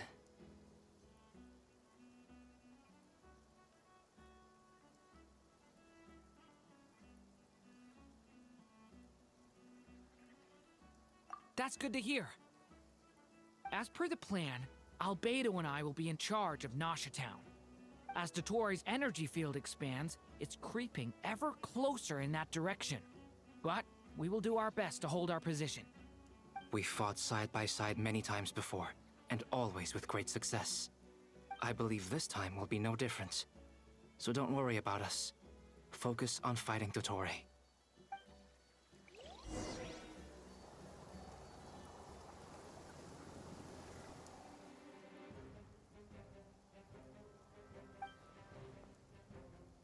Here they come. That's quite a horde. As we expected. Get ready, everyone. Take your positions and prepare to engage. Let's begin. I'm at the ready.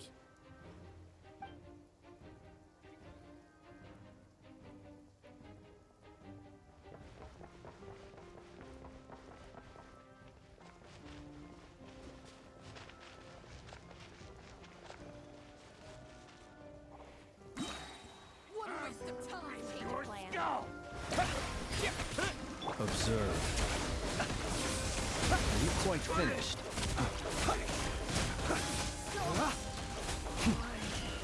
Be silent.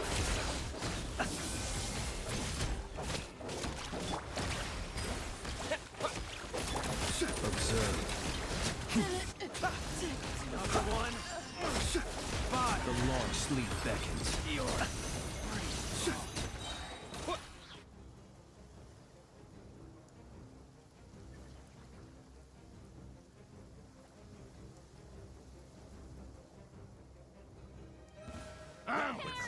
Your skull! With one heart, we pray. Can't hide the These creatures cannot stand against us. Oh, fighting talk.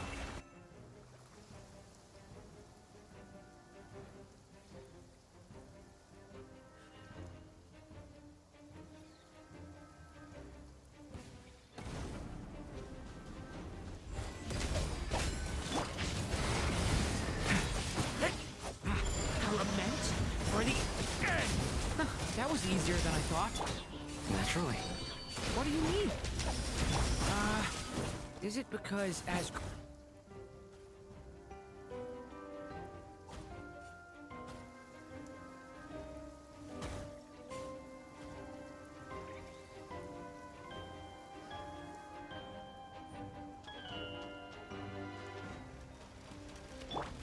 Forest, protect us by the frost moon of old. Yeah! It all adds up. People have always used fire to drive away wild beasts. Wouldn't a lantern work just as well? You read my mind, my dear friend.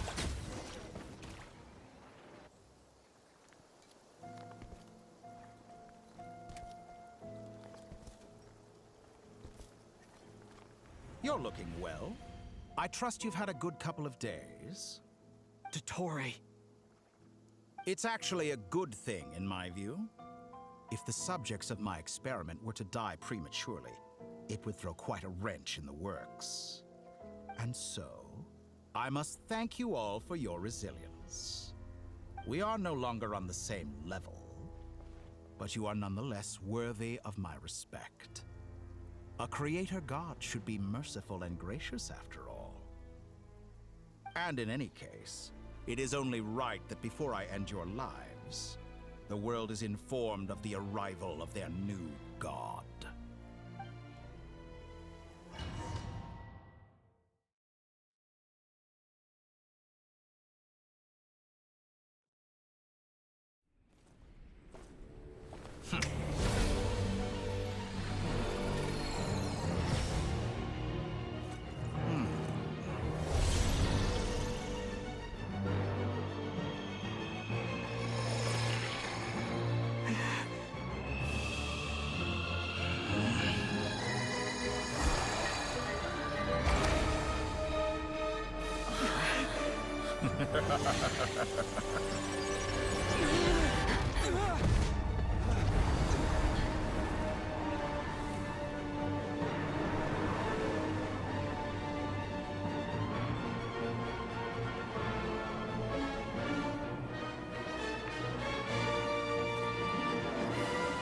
The experiment begins.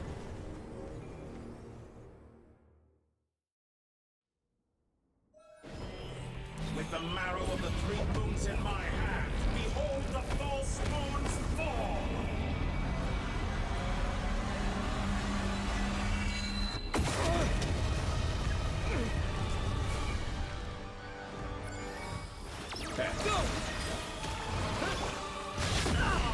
And here I thought you'd dodge that. You cannot face me. Close your eyes.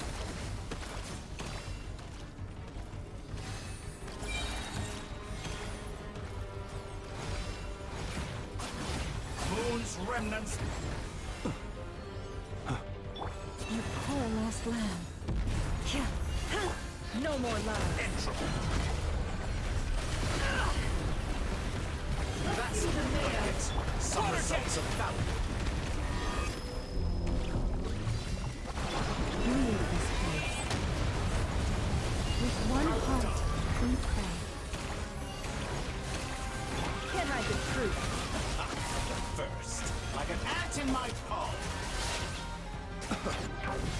Oh. I've been moved inside another space. And it's sealed off. Looking at the structure of it, it seems like the Torre intends to trap us here. There's no exit. Our endurance is about to be put to the test.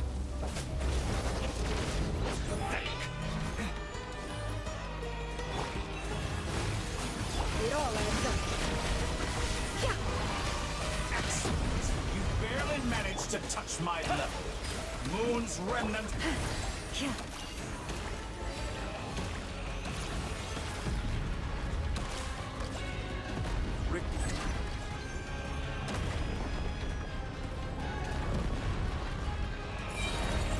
How dull. Intro. For the everlasting place. Bombs away! Can't hide the truth. The mystery unravels. No more lies.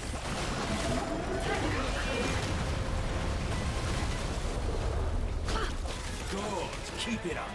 I'm still collecting data. The marrow of the 3 moons in my hand. Behold the false moons fall.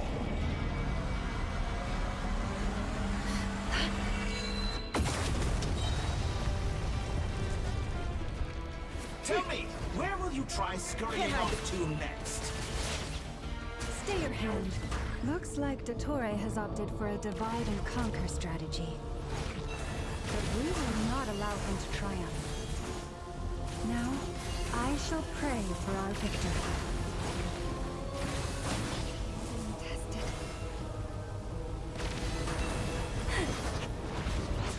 Intro. Thanks to me. It all adds up. And here I thought you dodged Can I that. be true? Good. Keep it up. I'm still collecting data. The deception ends here. Go! No more lies. Pathetic.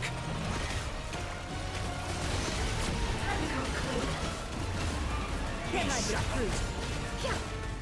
Found. Absurd.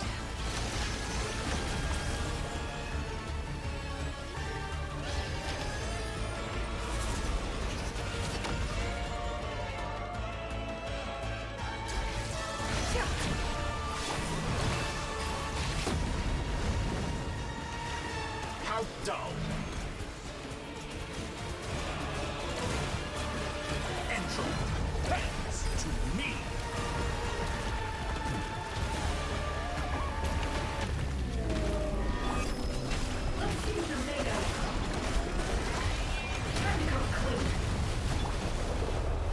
Be annihilated, that which cannot stand against me. What's this supposed to be? A knockoff version of the space Columbina got trapped in? There really is no way out. We'll see about that, Dottore.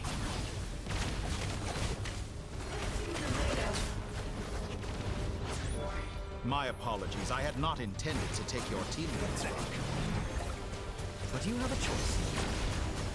Obey, and I can release you. An excellent deal, if you ask me.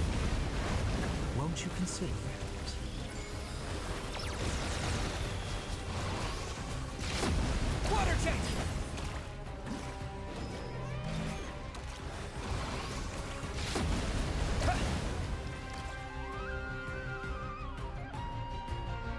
I'm aware you've been working on some little tricks to surprise me with, but it appears that none of them have come to fruition.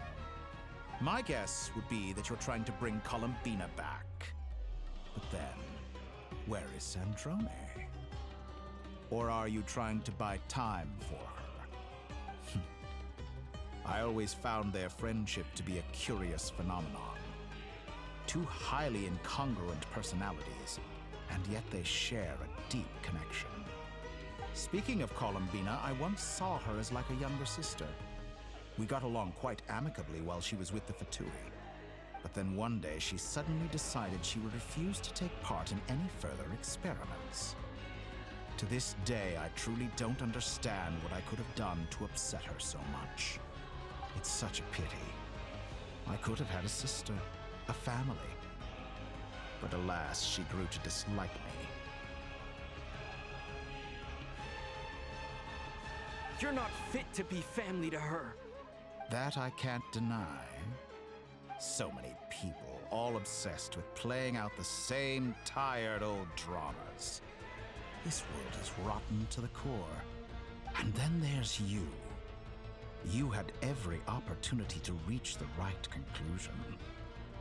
The thought of killing you off like this? But I maintain that I approached you in good faith, so I will offer you another chance. Will you work with me? You have until I count to 10 to make your choice.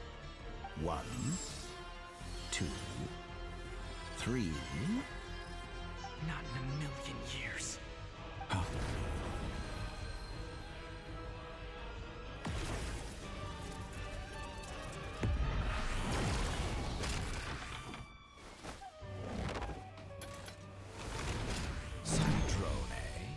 What a pleasant surprise. I didn't think you'd join us all the way up here. You're as sick and twisted as ever. Don't fool yourself into thinking anyone's grateful for the chances you're offering them. Sandrone? But the formula hasn't finished running yet.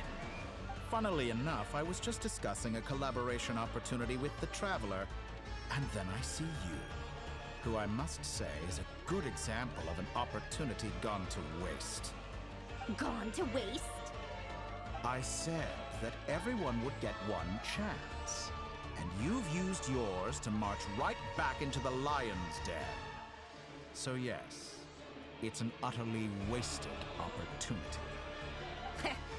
And what makes you think I believe a word that comes out of your mouth? I was planning on disposing of your little formula after wrapping up more urgent business here. Since you've taken the trouble of serving it to me on a silver platter, I can simply bring it forward in the schedule.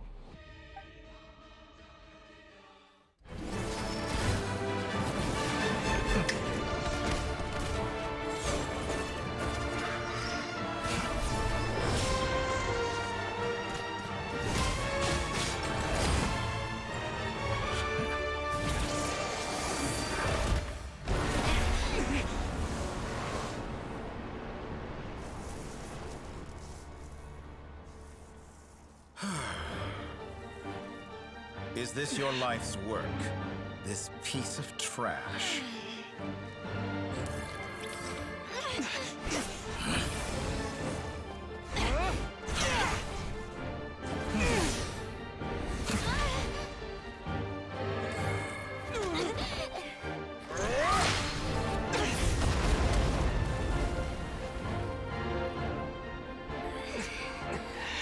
Your formula runs too slowly, Sandrone.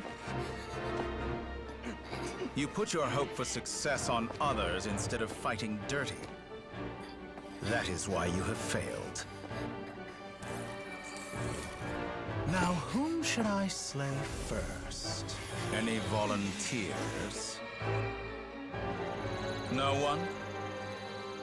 How nice of you to leave the decision to me.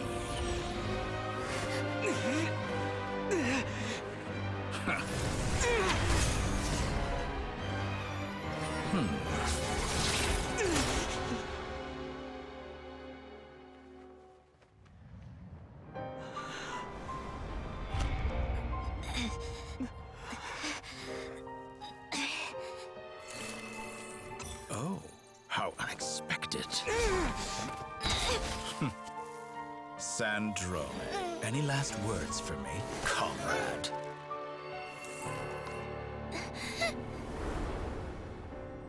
Is there anything you wish for? Not really. But I've always known what I don't want. Go to hell, Dottore.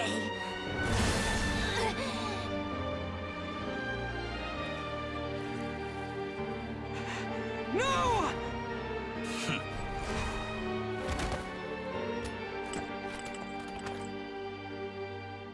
And now, you have failed.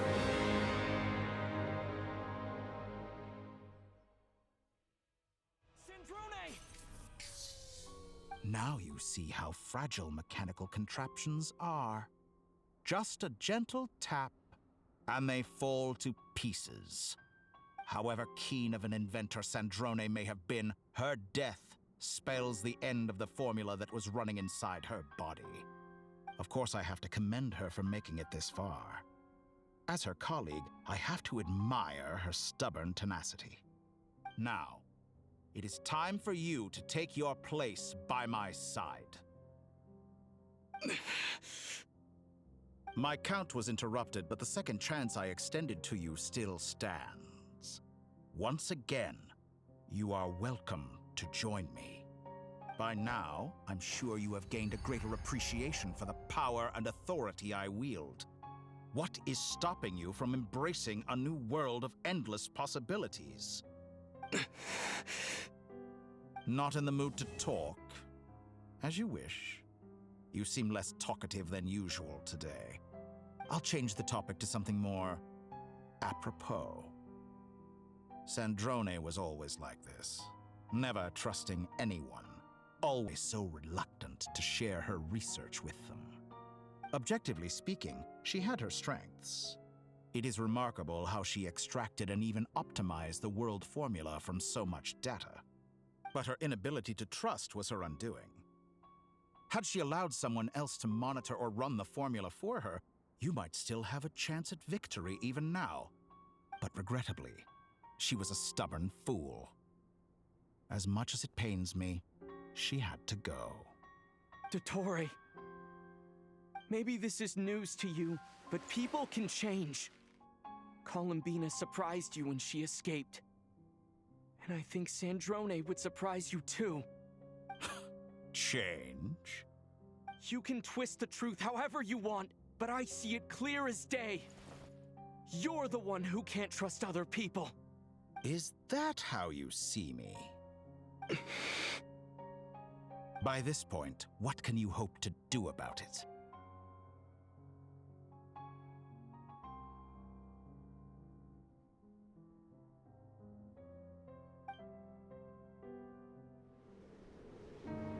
It is pointless to fight on. You've already lost. Wrong. You can't win this, Dottore.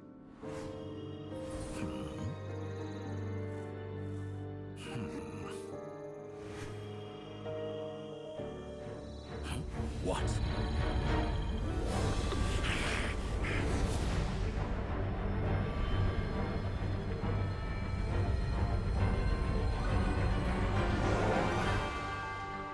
My formula can get us 90% of the way. It will connect you to Columbina. Then, I will bring the formula's output to the Traveler's side. For the last 10%, do whatever it takes. Just bring the moon down.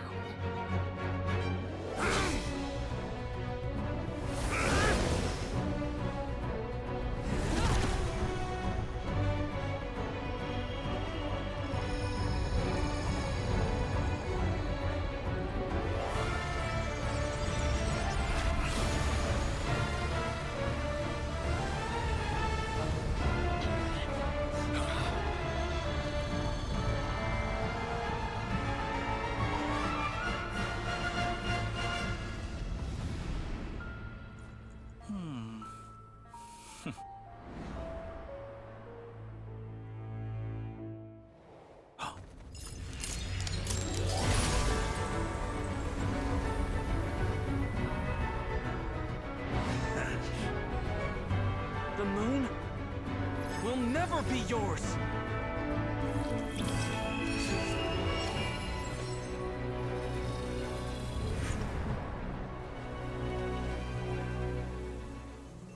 I turn my body into moonlight and pour it over Nodcry. My soul, I leave here to inform my future friends. Lastly, I will hide the Trilune Authority within the Frost Moon. And when my body, soul, and authority are reunited, finally... Columbina!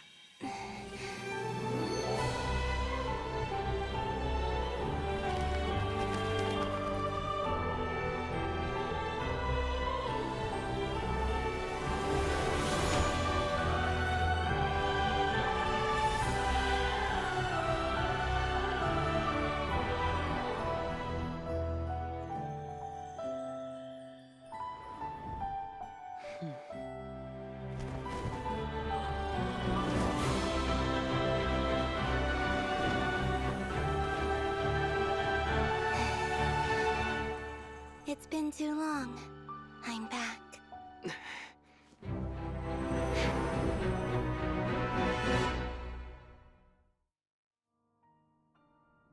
Stay focused on the battle, Traveler. What a touching reunion. Though I personally find myself repulsed by the sight of weaklings huddled together for war. Now, quite finished patting yourselves on the back. Show me how long you can struggle before you drown. Watch out, Columbina! Feeling space itself! I know. Wait for the right moment. We'll strike together. Moon's remnants fall!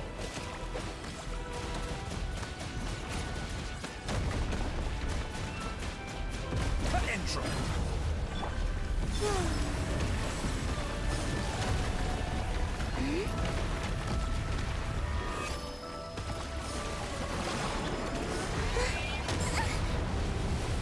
How dull! Go!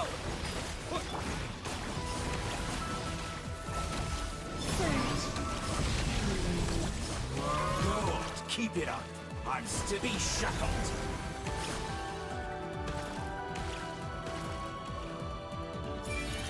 Enough! Water jet! First, like an ant in my palm.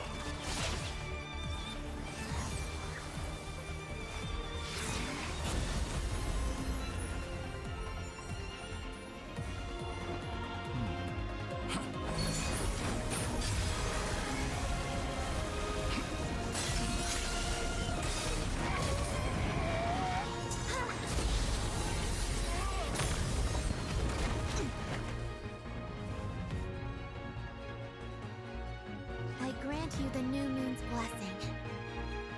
The new moon shines upon you. I am growing weary of your stubborn resistance.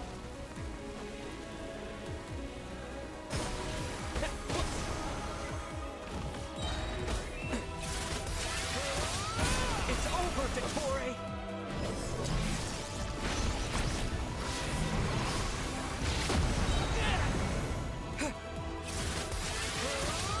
Time to pay for your heinous crimes! No longer must the world cower in the coldness. Close to the new world. Future is not your... Let the moonlight dispel the darkness. Rotten, decaying world!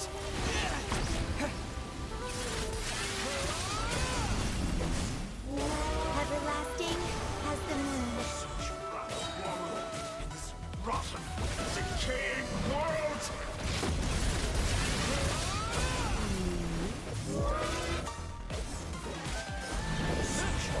Wallow in this rotten, decaying world!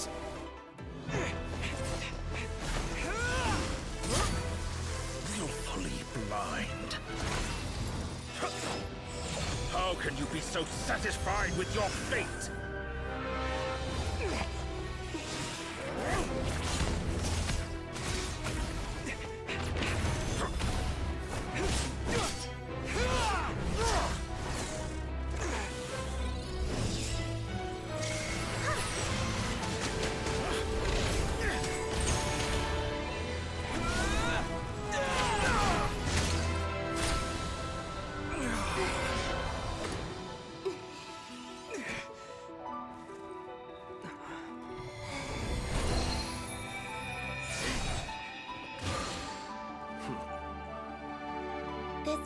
was never about fate.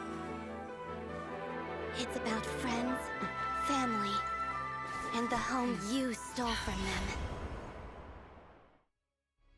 So dull. Only the weak rely on each other for comfort. You shall see. Once I transcend fate, you will be nothing but fodder for my grand experiment! That will never happen.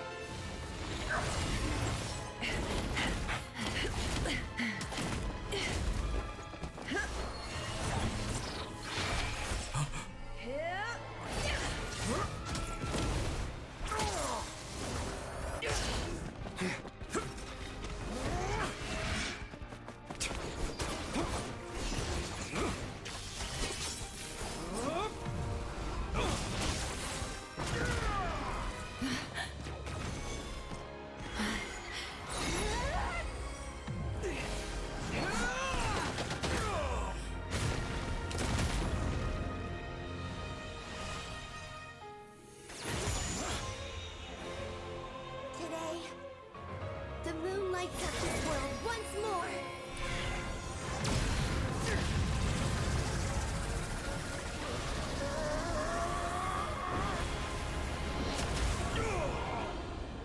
This loathsome world.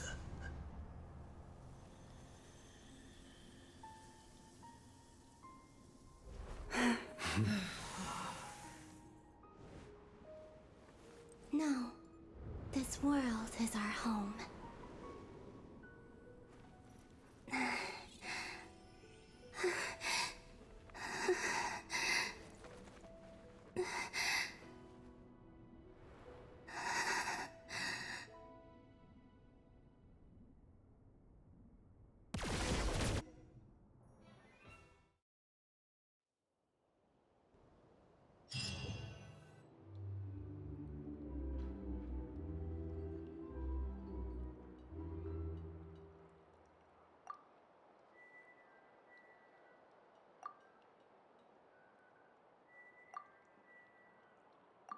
No, you're doing it wrong.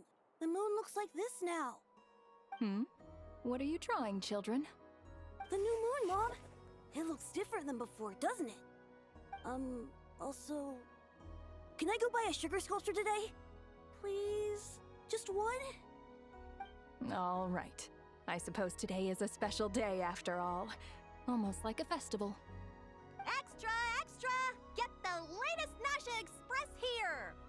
Post-disaster report! Nasha Town reborn beneath a new moon! The voyage begins today! The future looks bright thanks to the League. Want a copy? I knew things would be different. But I didn't think that would include the moon. They say a new moon goddess has been born. A new moon goddess? Who's saying that? The Frost Moon Scions? I guess so. I'm not too clued up on the details. As far as I'm concerned, the moon's still in the sky and it's business as usual. Hey, since we've come all this way, shall we grab ourselves a free meal while we're here? Are you a convert now? Or are you just here for the free lunch? Oh, come on. What does it matter? After everything we've all just been through? That smells good. All right, that's it. I'm hungry. Time to eat. Come on! We gotta get there early, or there won't be any good spots left! Shh, keep it down. This is a residential area. What if people are still sleeping?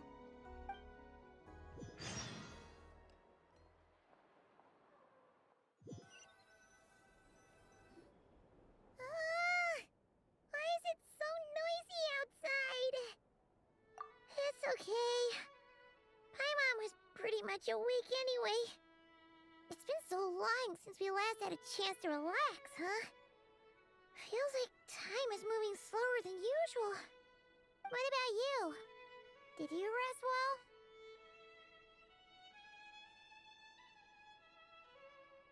Still winding down from everything that's happened? Or are you wondering how our friends are doing? Or is it about what Dotori said to you? Okay, if you say so. But don't push yourself, alright? Let Paimon know if you need to talk. What we just went through was a lot. It's totally normal if you need some time to get back in your groove. Luanatar disappeared after Columbina came back. Apparently, she was part of Columbina's soul or something. Still, Paimon kind of misses Luanatar somehow. Anyway, you did great. So did Paimon. We all worked our butts off to contain this disaster, and in the end, we made it. So, chin up, Traveler. You should be proud of yourself. Hey, don't poke fun. You should be glad that Paimon's growing as a person.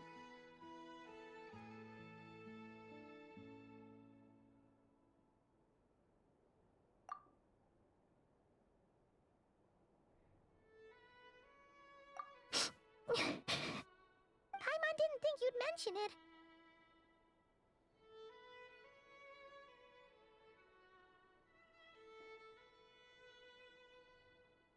You have no idea how anxious Paimon was. She was worried sick about you. Well, if you really want to show Paimon you're sorry, you're gonna need to make it up to her. You better be ready to splash out on a lavish meal.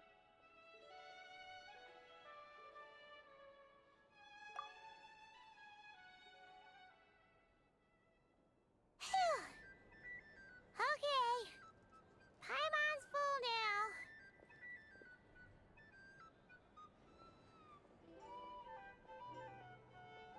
Huh? Oh, well... Hey there, Traveler and Paimon. Good morning. Morning, Yehuda. Here for some breakfast? Oh, I've already eaten.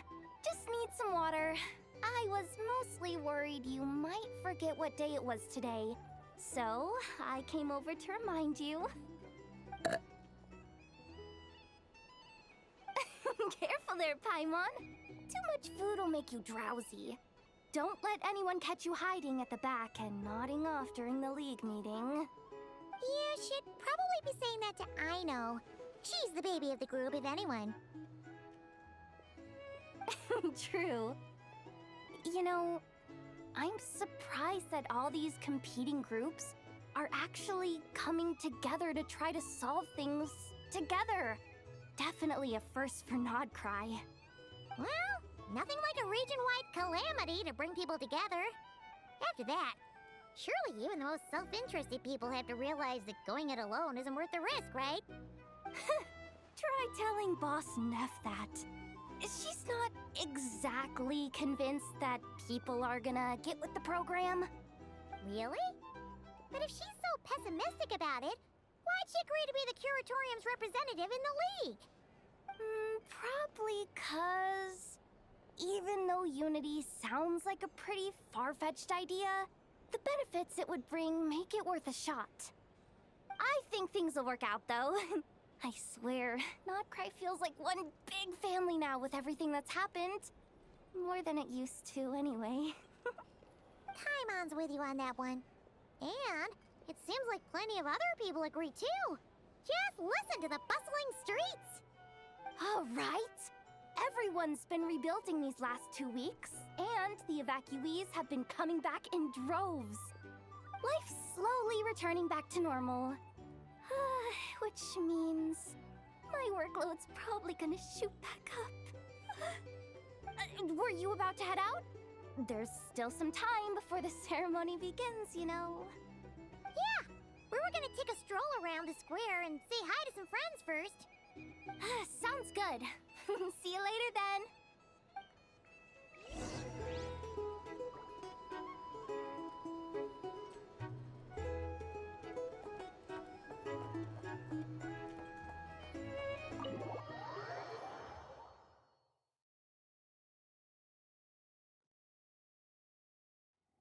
Please accept today's boon. Have a nice day. Are Paimon's eyes deceiving her? Or is that Inefa handing out food for the Frost Moon Scions? Hello there. Would you like a feast of the moon along with some snacks of the day? So, what's new, Inefa? It was only a few days ago when we last saw you, but it looks like you've joined the Frost Moon Scions in that time. And I know too? What are you talking about, Paimon? We're just here to help. Duh. In the wake of the disaster, it's all hands on deck. We responded to Lama's request for support. At times like these, the smallest good deed can inspire others and help them through the hard days ahead. And we're using eggs and heating tubes to make that a reality, in true Krumkake Crab Shop style! Enough! Did you hear that? The Traveler said I did good. The Traveler! That's because it's true, I know. Proposal. If you can resist eating today's dessert, I will provide you with compliments, too. No way! Well, that proposal got shot down quickly. I need something to get me through the hard times too, you know. Mom! Yes, dear. Go right ahead. Excuse me. Could I take a photo with the robot lady? She helped us get safely out of Notcry, and she helped us get back home too. She's the best. Of course she is. And since I'm the whiz kid who built her, that makes me even better than best, right? But you stole my snacks, though. Oops. Shall we move to the open space near the center? The view there is better. Thank you! Aren't you the better pick for this job, Flint? You underestimate yourself yet again, Master Ilua. Not at all. I rarely come by Nasha Town. I don't know any of the big shots here. All in good time.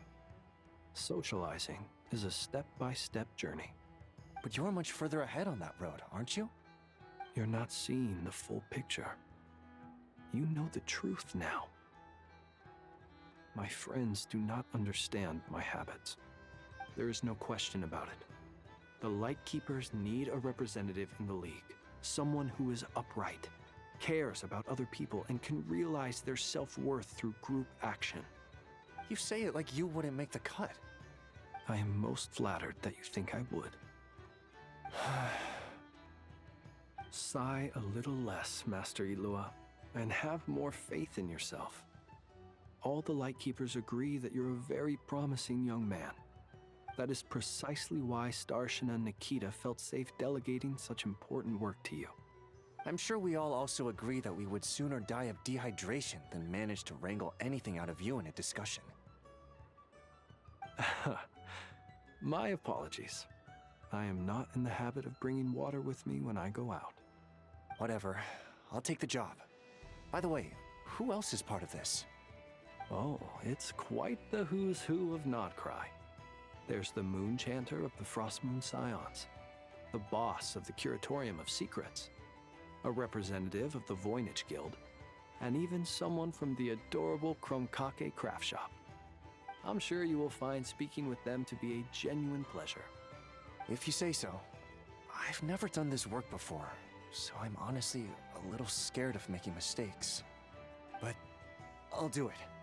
Not only is it our duty as Lightkeepers, but because I want to make Notcry a more welcoming place. An admirable attitude to take. The beacons are lit, Ilua. We're but one step away from breaking through the blizzard. We have the chance to band together and build our shared homeland into an Elysium. This is unprecedented for Notcry. An opportunity not to be missed. Yeah. You're right. I'll do my best. Quite a few familiar faces have arrived. Let's go, shall we?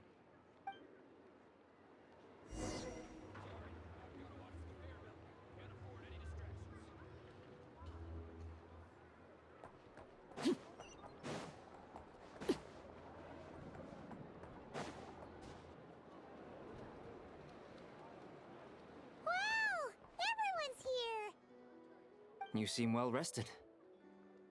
I know no one's asked, but I'm sure you all want to know, so let me just say, we're doing great. Thanks. Well, great, but not perfect. Starting to lose my mind from boredom. Can't drink a drop of alcohol while I'm waiting for my wounds to heal. I'm sure you had a sneaky swig or two. Wait, how'd you find out? I'm sure you must be missing Mondstadt after all these years away, Grandmaster. Yeah, you could say that again. Every time I get news from Mondstadt, it makes me want to go back and see the place for myself. Honestly, once things are wrapped up here, I think it'll be time to head back home. Hey, looks like someone's taking the stage. Can everyone see okay? Anyone need a boost? I'll just listen from the back. It's fine. You're taking this pretty seriously, huh, Durin? Well, it's not every day that I get the chance to see how people speak in official settings. Soak it up like a sponge. I'll make sure you get a chance to practice for yourself later down the line. Actually, I know just the thing. You can debrief the Knights of Favonius for me. Mr. Varka, are you forgetting that I'm not a Knight of Favonius? I can knight you. Any particular title you'd like? Is he joking? I really can't tell. You'll have to figure this one out for yourself. It'll be a good learning experience. It is my honor to host the opening ceremony for the League, and to have this opportunity to speak to you all in my capacity as Voynich Guild representative. Could this person also have been pushed onto the big stage by the real big shots? Guess I'm not the only one then. We come here today, having weathered the trials and hardships of yesterday, and having learned from them the importance of unity and cooperation. All right, here we go. Uh-oh, looks like Aino's off in Dreamland already. Wait, Boss is looking kinda drowsy too. What's up with her? Come on, get this speech over with already. Nodcry is our home, the land we rely on for survival. And as we chart a course for the future, may we persevere through the storms ahead as we sail towards a new era of prosperity, freedom, and hope.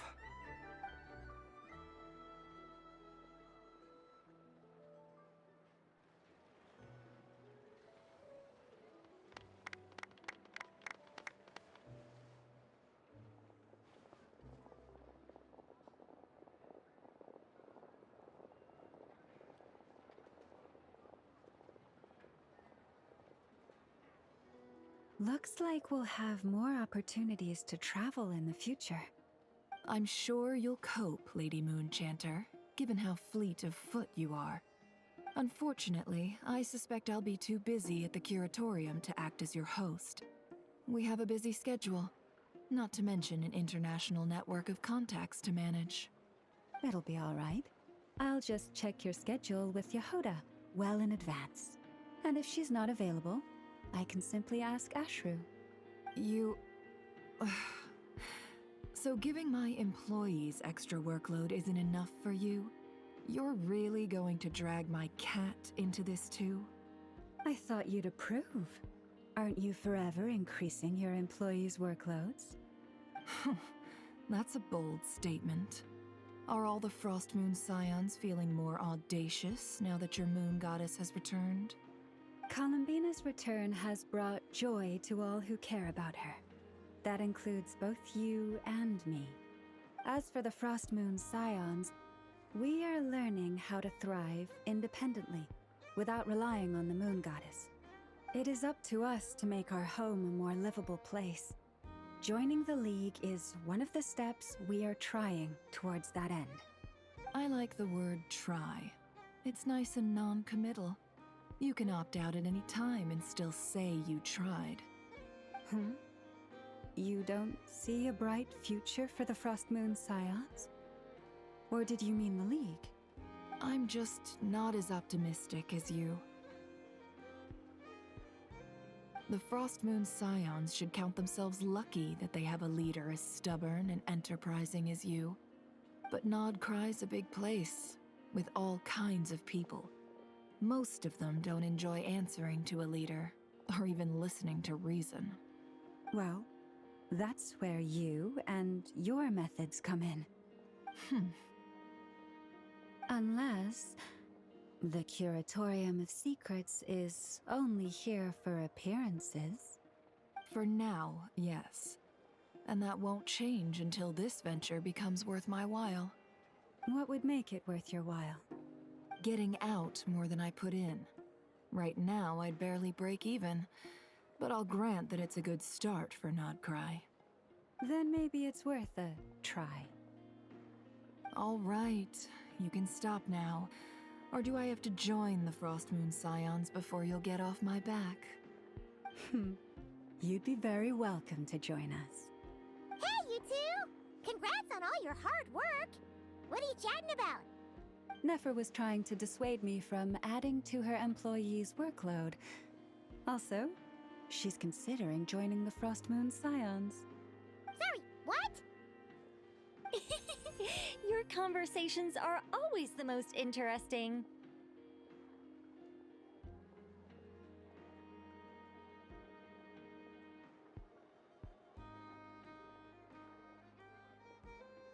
Would you two care to join me for some tea before heading to your next destination?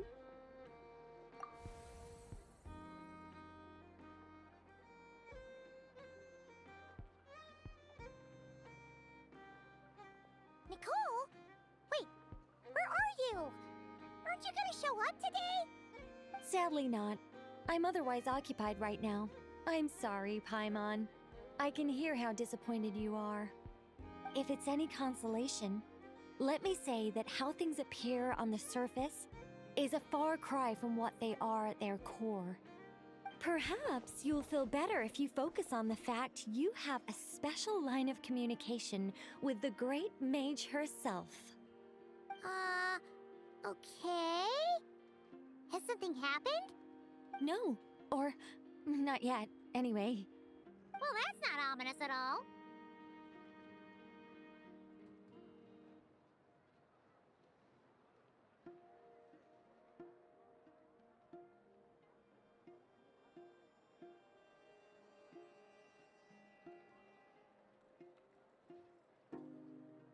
Not for the time being. Just think of this as a general check-in to make sure this communication system is still running smoothly.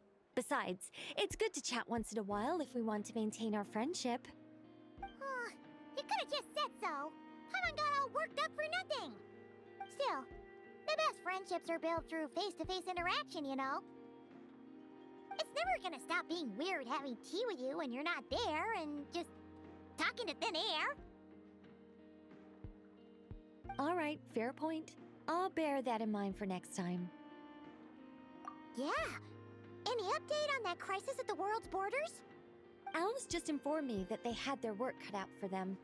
And now everyone's thoroughly exhausted. But they did finally get things back under control. Still, we can't let our guard down yet.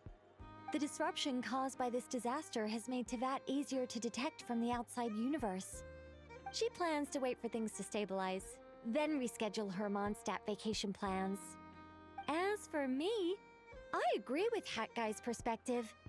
This is a time when many new variables are emerging, and the situation is changing constantly. Plus, most of this change is for the worse. We have to remain vigilant and ensure that the embers of chaos are not rekindled. I did notice that the energy in Nodcry changed somewhat after the War of Funerary Flame, but since it was still aligned with the Light Realm, I never gave it a second thought. It looks like I'll have to examine the connections between phenomena I observe more closely in the future. Just doing my duty. It's more or less second nature by now. Of course. To give you the full picture, I'd have to start with the substance from which angels were formed. Never mind. Paimon's right. Showing off my knowledge would be much more satisfying in person. By the way, you did receive the gifts from the Hexen Circle, yes? I'm not trying to claim credit or anything, but my pride demands that I at least mention it. They're quite similar to the protective talisman that Alice gave Dory, but with some very special enhancements. Oh! So that's what kept our friends safe when Dotori trapped them. Indeed. We went to great lengths to make sure they were invisible to his eyes. I'm so happy they came in handy. Still, not fishing for gratitude, by the way. I just want you to be aware that sometimes your friends may be protecting you in ways you cannot perceive. Anyway, I'll contact you if anything else crops up. If not, you know what they say, no news is good news. Oh, my angelic instincts are tingling. They say you should head to the docks next. Your friends are about to board their ship home.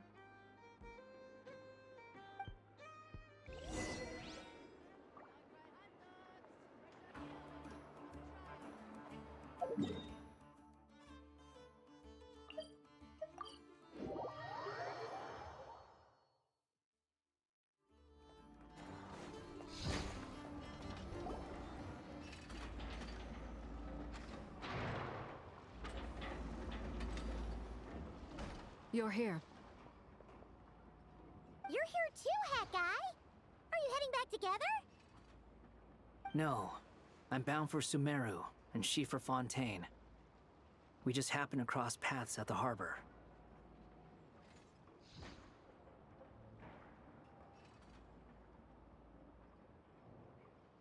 Everything seems fine.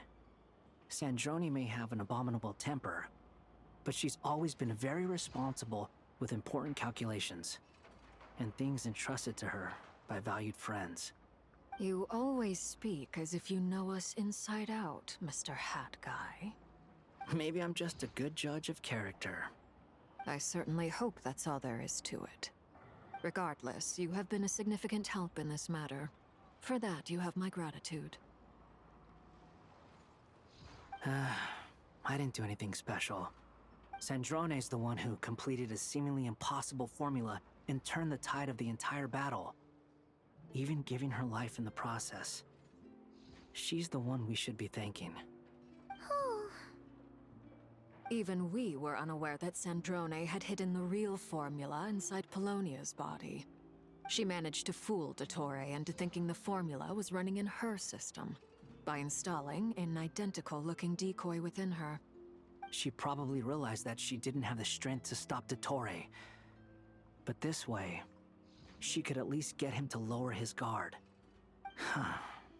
She always worked like that. Always had a backup plan. Well, that's why I'm traveling to Fontaine. She made a request of me long ago, and the time has come to fulfill it. Think of it as her will.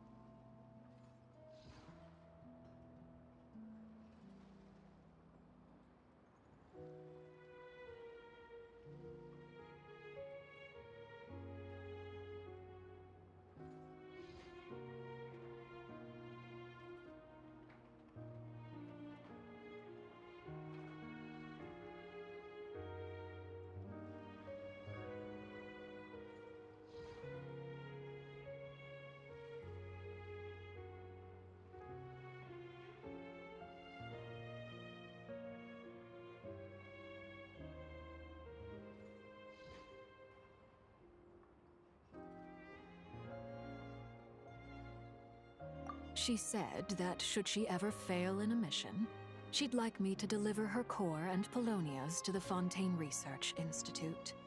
She also mentioned that she had made arrangements for people there to set her affairs in order. Some of her personal effects, such as her notes, were left to me. I've decided to take them back to the House of the Hearth, for safekeeping primarily, but also as mementos, I suppose. However, there is one book among them that I'd like to leave in your care. I'll have someone deliver it to your residence at the flagship at a later date. No, I was specifically warned not to tell her. This is her last wish, and I will abide by it. I can only hope so, but none of us here can know for certain.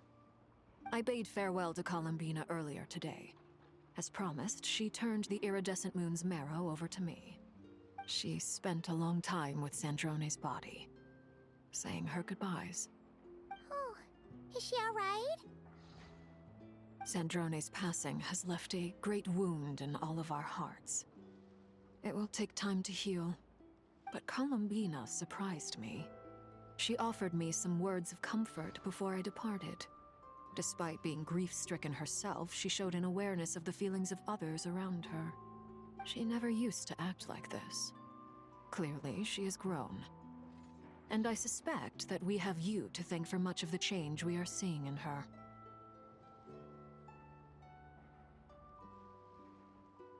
Huh.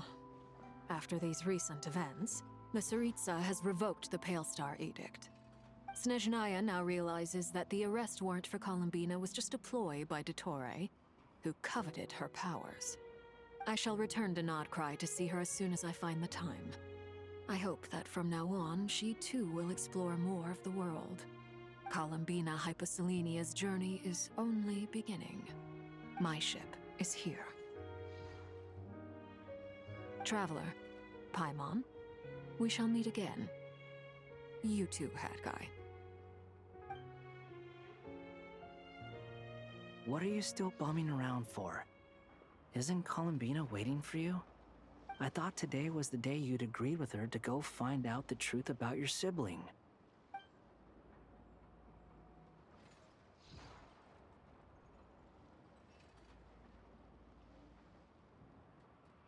You're afraid you won't like the truth when you see it.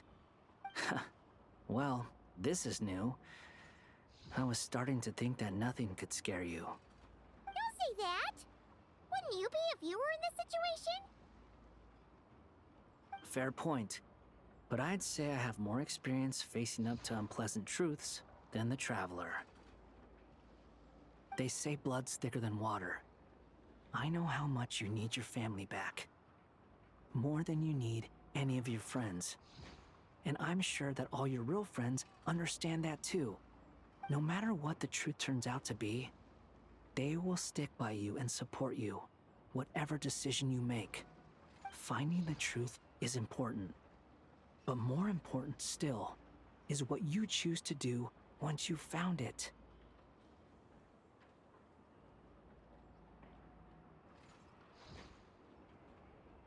At least, that's the life lesson I've learned from my experience, grappling with the truth.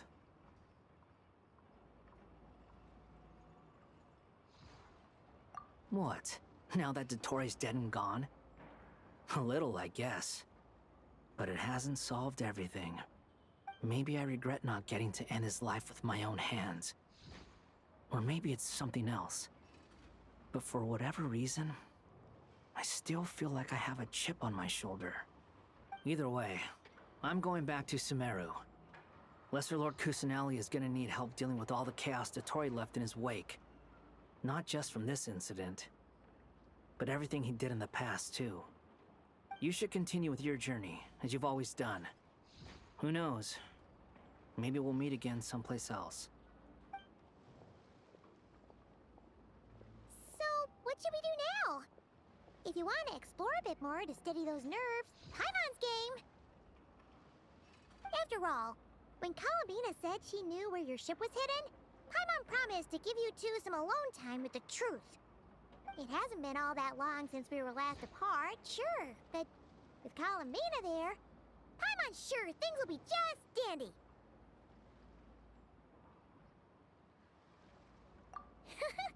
Ain't no biggie.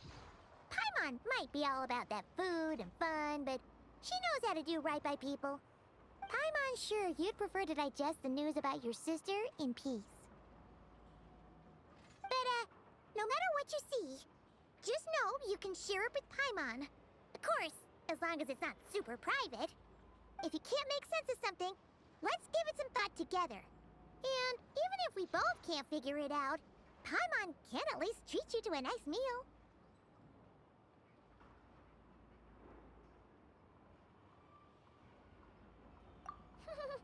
Glad to hear it. Feel better now?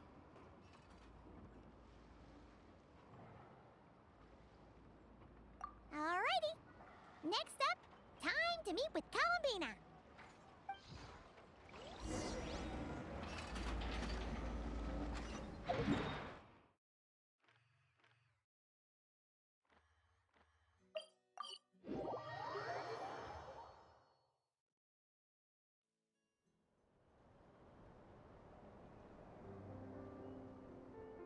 Columbina, we're here!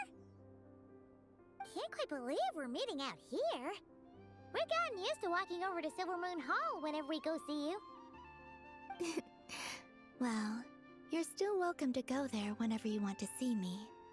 It's just, now that it's all over, I've decided to make some changes. Try and fit in with the Frost Moon Scions, like Lama suggested.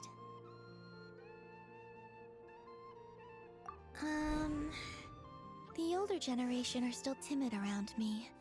They don't dare get too close, and they bow their heads when I walk by. But things are much better with the children. I see more curiosity in their eyes. Hopefully, by the time the next Moon Prayer Night comes around, I can enjoy the festival with them as myself, without having to pretend that I'm only dressed up as the Moon Goddess. You'll do fine, Columbina. Paimon's sure they'll realize you're super nice once they get to know you better. You really think so? When we first met, you thought I was a little up in the clouds. Oh, we were just starting out then, come on!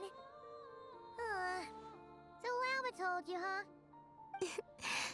I'm only teasing. I know that I have you to thank for pulling me back down to solid ground. It feels good to finally stand firm on the earth where I was born. Oh, that's great!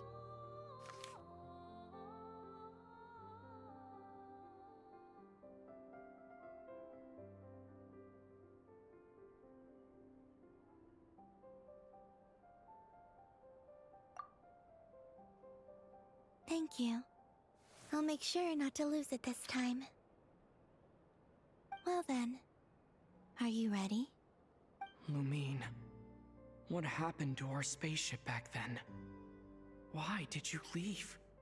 It's time to learn the truth at last. Ready as I'll ever be. Good. Then let me open the way for you.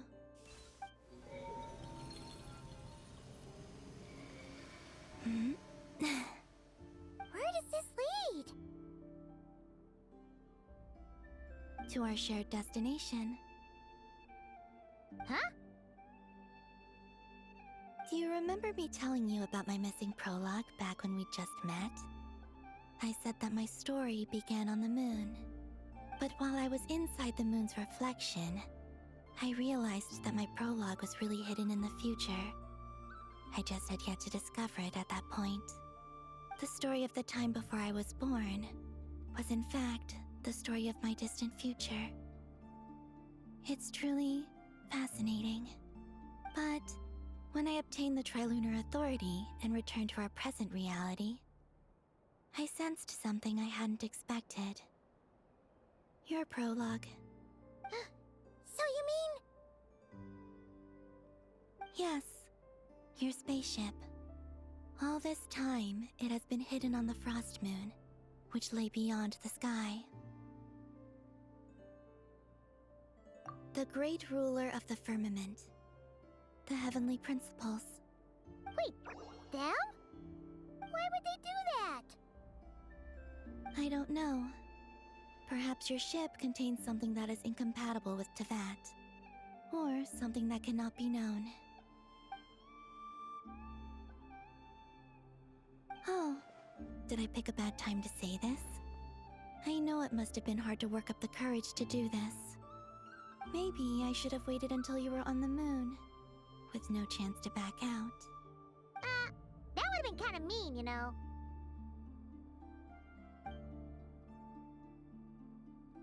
take me there. Oh? Whatever is hiding in that ship, it belongs to me and Lumine.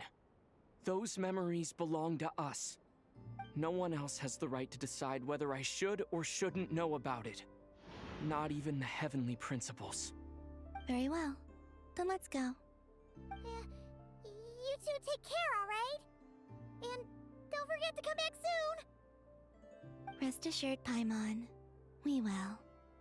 Traveler, after you. Thinking about the story that we'll find hidden on the moon? Yes. And hoping that it has a happy ending. Stories like that don't exist, you know? You don't believe in happy endings? I don't believe in endings.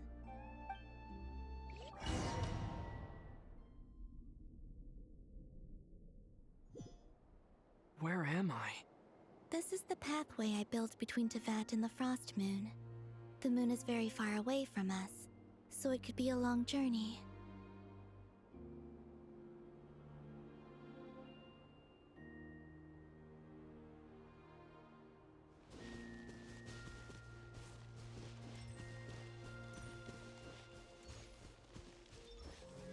After I obtained the Trilunar Authority, I unwittingly saw past events from many of my friends' lives. One was Lauma. She was so young when they chose her to be the Moon Chanter. From then on, the Frost Moon Scions looked to her to bring messages from their goddess. But, for better or worse, I had left Hisi Island before she was ever born. It was not until much, much later that she met me. I think it's for the best. Because of the way things turned out, you had the opportunity to become friends. You're right. In that sense, I think we were both very lucky.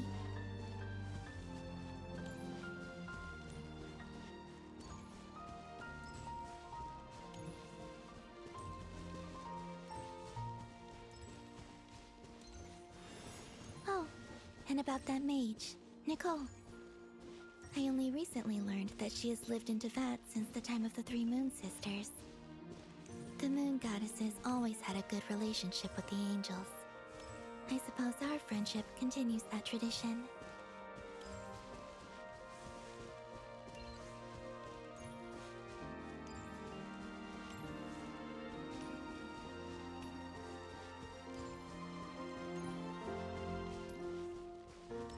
And then, there's Sandrone. I never knew that much about her, beyond the fact that she was created by someone called the Lord Artificer. She, too, suffered for a long time before joining the Fatui.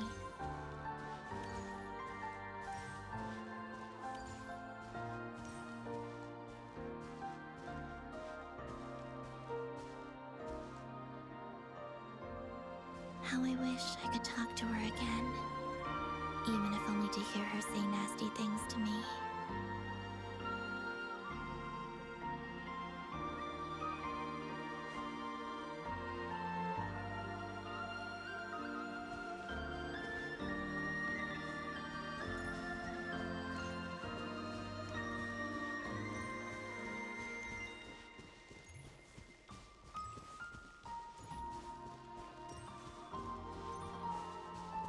Also, I saw your sibling's story. I'm afraid I didn't see much. It seems that she rarely came to the surface, where the moonlight shines.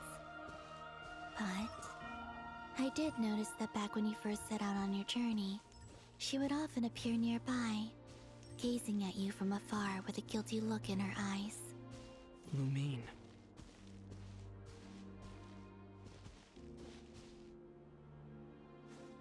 Let us speak no more of the past. I probably shouldn't reveal so much about my friends. It's not my place. Let the moonlight carry us forth. We are very close now.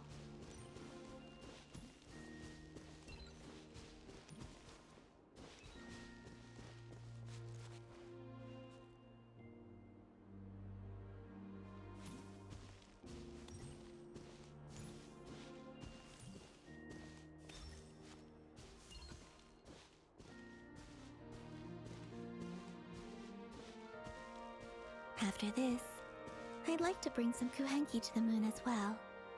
If they're willing, of course. What about your other friends? Will you bring them to visit too? Certainly. But I'll need to tidy the place up first. This home hasn't received any guests in a long, long time.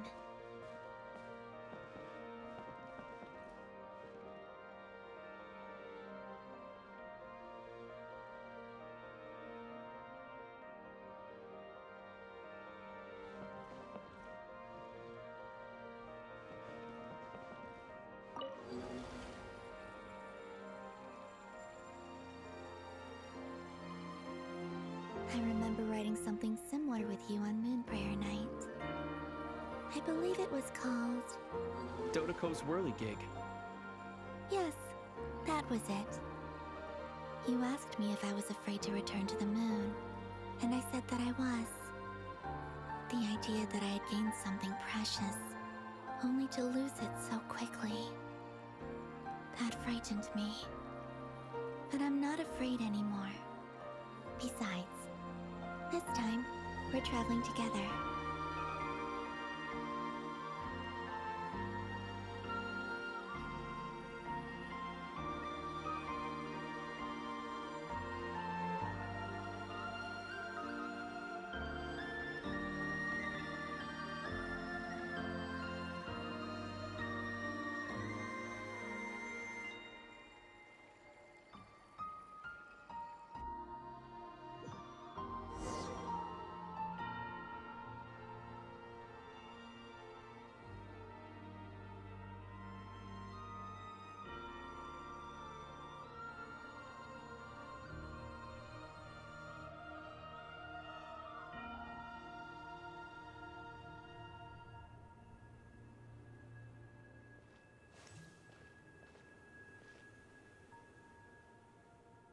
We're here.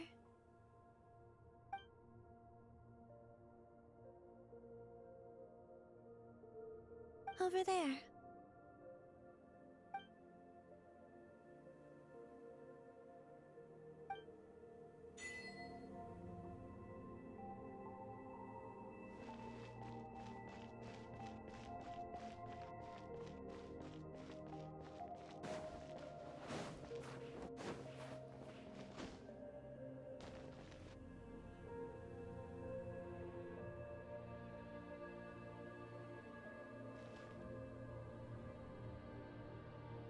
Our spaceship.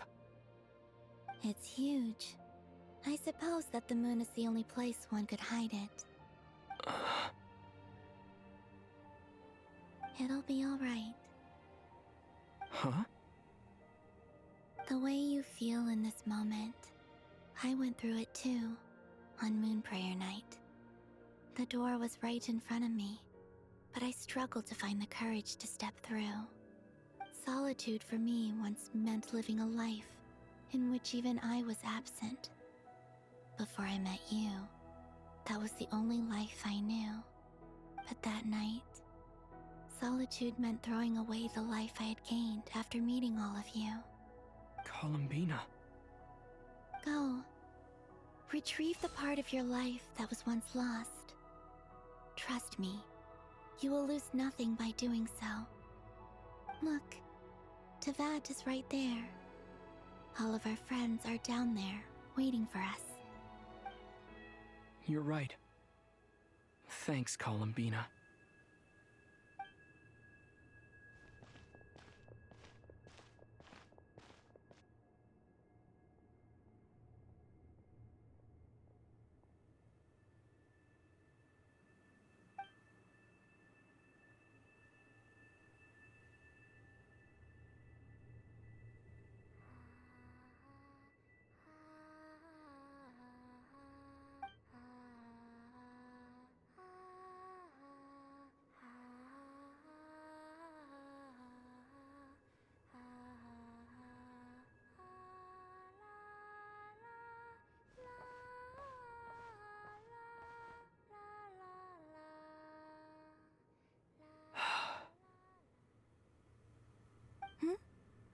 Finished?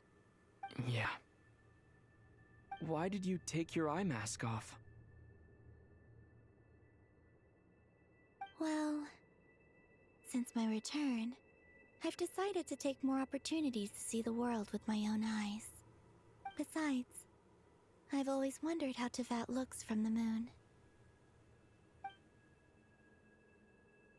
And what do you think? It's beautiful. I could spend a whole day here just gazing at it. What about you? What do you think of the truth you found? I haven't looked at another person's expression in a long time, but I think yours is saying it was neither good nor bad. Keep this up, and it won't be long before you give Nephra a run for her money. Oh, I don't think that's going to happen. I'm much more used to sensing what's going on around me with Kuvaki. I think I'll save my eyes for seeing special moments I really want to remember. I read the spaceship's flight logs. I always assumed that this was my first time in Tevat. I thought that Lumine and I must have been hibernating in space for centuries on end.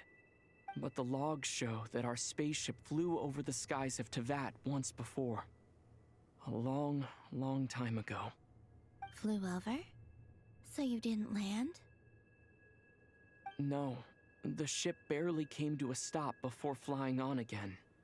After that, it continued traveling through space for a long time.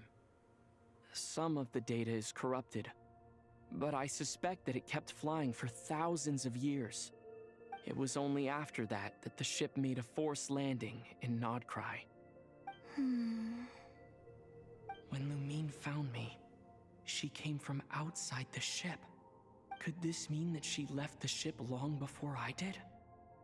Maybe even during our first pass over Tevat. Are you alright? Yes, I can feel that the truth is coming together, one small piece at a time. I remember Lumine telling me that when she first arrived in Conria, she could not recall the past. So this might be something that even she doesn't know. Here, I made some space for you. Your mind must be racing, and this seems like the perfect place to relax and clear your head. Oh, wait, there's one more thing. What is it? Wait here a moment.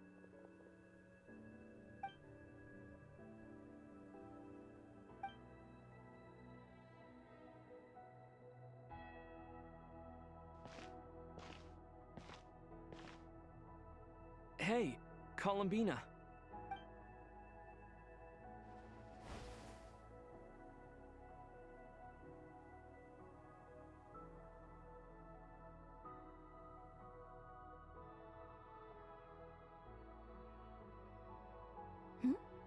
Is that a new outfit? An old one, technically. It's been in a cabinet inside the ship this whole time. It's a matching pair with Lumine's. She always liked this set more. Huh. I don't think there's a huge difference. Really? Yes, it's still the same you. You're the same person, no matter what clothes you wear. Only Columbina would make an observation like that. Traveler, do you consider Tevat your home? Home is wherever Lumine is. But then after all the time I've spent here, and everything I've been through, yes, I'd say it's my home. Would you change your answer if Tevat changed appearance? I mean, if the truth about Tevat turned out to be different than what you thought. I don't know, but I don't think so. The truth is not what matters most to me about Tevat. When I was first born, I longed for a home. And when you get something before you're mature enough to understand the world, You just take it at face value. I thought that a home was a transaction. You give me what I want, and I'll do the same for you. But you and your friends taught me what a true home should look like. You never asked for anything, yet you gave so generously to me. That's because your friendship matters to us. It was worth it. In the past, I thought that my birth in Nodcry must have been a mistake. But after journeying to the distant past where the story began, I realized that it was I who chose Nodcry to be my future home. Now, I am glad that I made that choice. I'm sure your friends are just as glad. In fact, I intend to make the same choice today as I did back then. What do you mean? Well, I've given the Eternal Moon's marrow to Lauma, and the Iridescent Moon's marrow to Arlecchino. And now, I shall return my Kuvagi to Nodcry again, that it may continue to protect my chosen home. Wait, but what about your body? Hmm? Oh, are you worried that I'll disappear again? I won't. Not this time.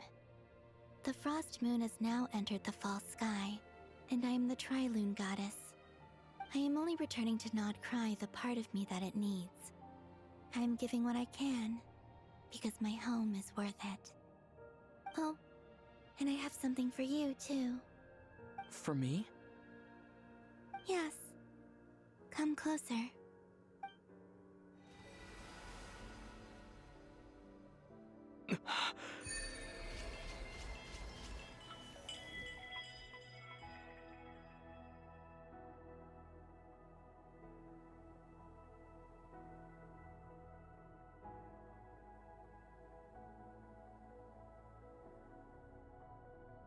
What was that? I lifted some of the restrictions this world placed on you. I trust this will help in your future adventures. My power. It feels like it's grown. I can use the elements more freely now. Thank you. This will be a great help. You're welcome. I see you as family, and after everything you've done for me, In fact, no. It's not because I owe you. It's because you're worth it. Here, this flower is for you.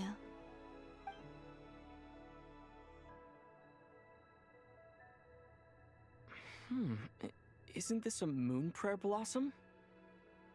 Yes. Don't worry. You will never see these flowers lose their color again. I'm finally discovering the joy of giving. How I wish I'd learned this sooner. Hey, better late than never. What are you thinking about now?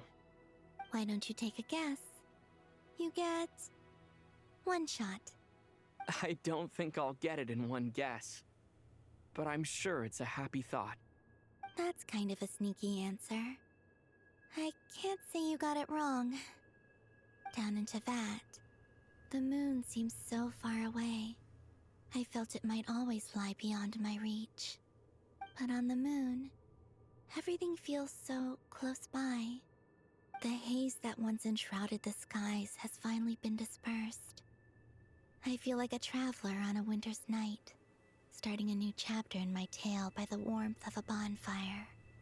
I don't have a lot of luggage, but I do have a lot of hope for the future. Well, what's next? Next? To start with, I want to stay here just a little longer. After that, let's return home and continue our journey.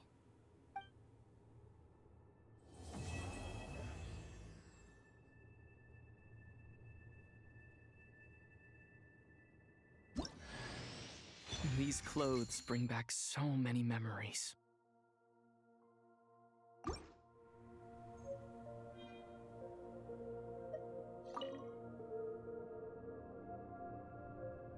The journey goes on, for you and for me.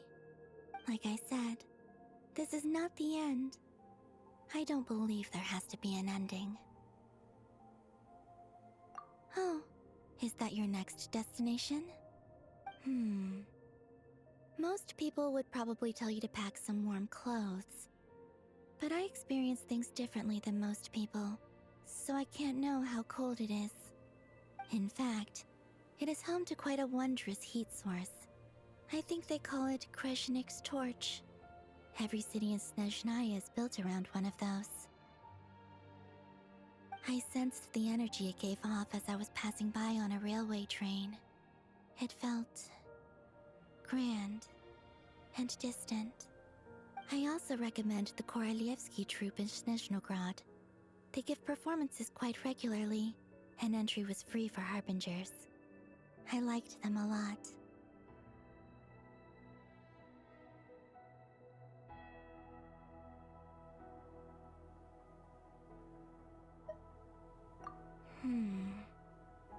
Ice cold and sharp. Crystal clear in some ways, yet profoundly unfathomable in others. Like the thick layer of ice on top of a frozen lake. That's just the impression that Tsaritsa gives me. I was never able to glimpse what truly lies beneath that icy exterior.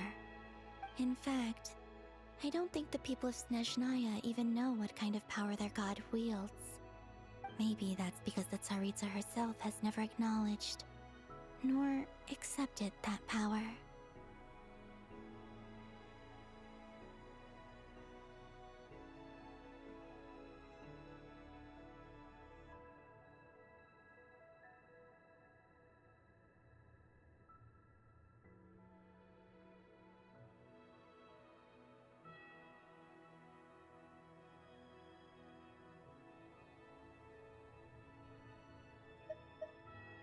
There's Regrator, the Rooster, and the Jester. Between them, they control a lot of what happens in Snezhnaya. But I could never wrap my head around how exactly power is split between them. I just know they are each responsible for many specific domains. I noticed that the Rooster and Regrator often appear to get along on the surface, while working against each other in secret. And theirs is not a friendly rivalry. But I wasn't particularly interested, so I tended to keep my distance. Now that I think about it, the term Mistelton often seemed to come up in connection with Project Stuja.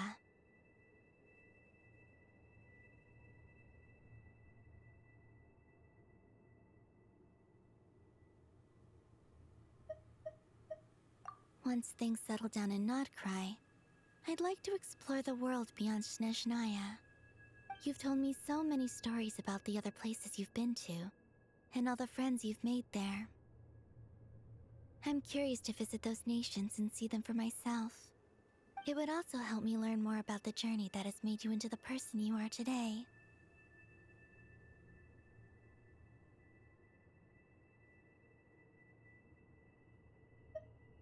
Okay. As you continue on your journey, don't forget to gaze up at the moon once in a while. It is, after all, no longer an illusion. It shall cast down its true moonlight, connecting us in truth.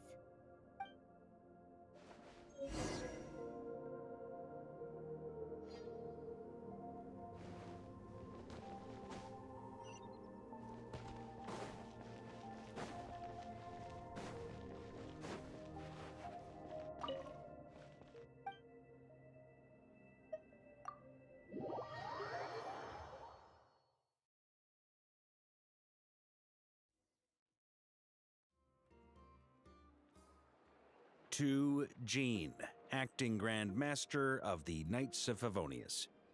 Ugh, this preamble is such a pain to write. It's probably high time we got rid of this acting business. I trust that Dern has updated you all on recent events. Hope we didn't worry you too much. The good news is, we managed to come together and put a stop to the Doctor's evil schemes. With that, I think it's safe to say that Notcry is finally out of the woods. As for the Fatui, not counting the Damselette, aka the Moon Goddess, who has left their organization, we found ourselves allied in this instance with both the Knave and Marionette. May she rest in peace. As ever, we find ourselves better off for making friends rather than enemies. But until we can ascertain the Tsaritsa's true intentions, the future remains uncertain. In a short while... Wait. How am I meant to surprise everyone if I tell them in a letter that I'm heading home? Well, that would be a huge waste. Okay, got it. I will begin sending the expeditionary team back home in waves. I'm sure they'll be able to answer any questions you still have. I hope they won't gloss over the details of my many heroic deeds. But if they do, I'm sure it'll be because they're just too exhausted from the long journey. I think of Mondstadt daily. Please give everyone my best regards. P.S. The honorary knight went above and beyond this time. Are there any other honors we can give him? I'll leave it with you. P.P.S. Please be extra nice to Klee for the foreseeable future. I cashed in on the last favor that the Hexen Circle owed us, so we need to earn some more goodwill. If there's any serious problems, feel free to stick me in solitary confinement when I get back. I'll do the time for her.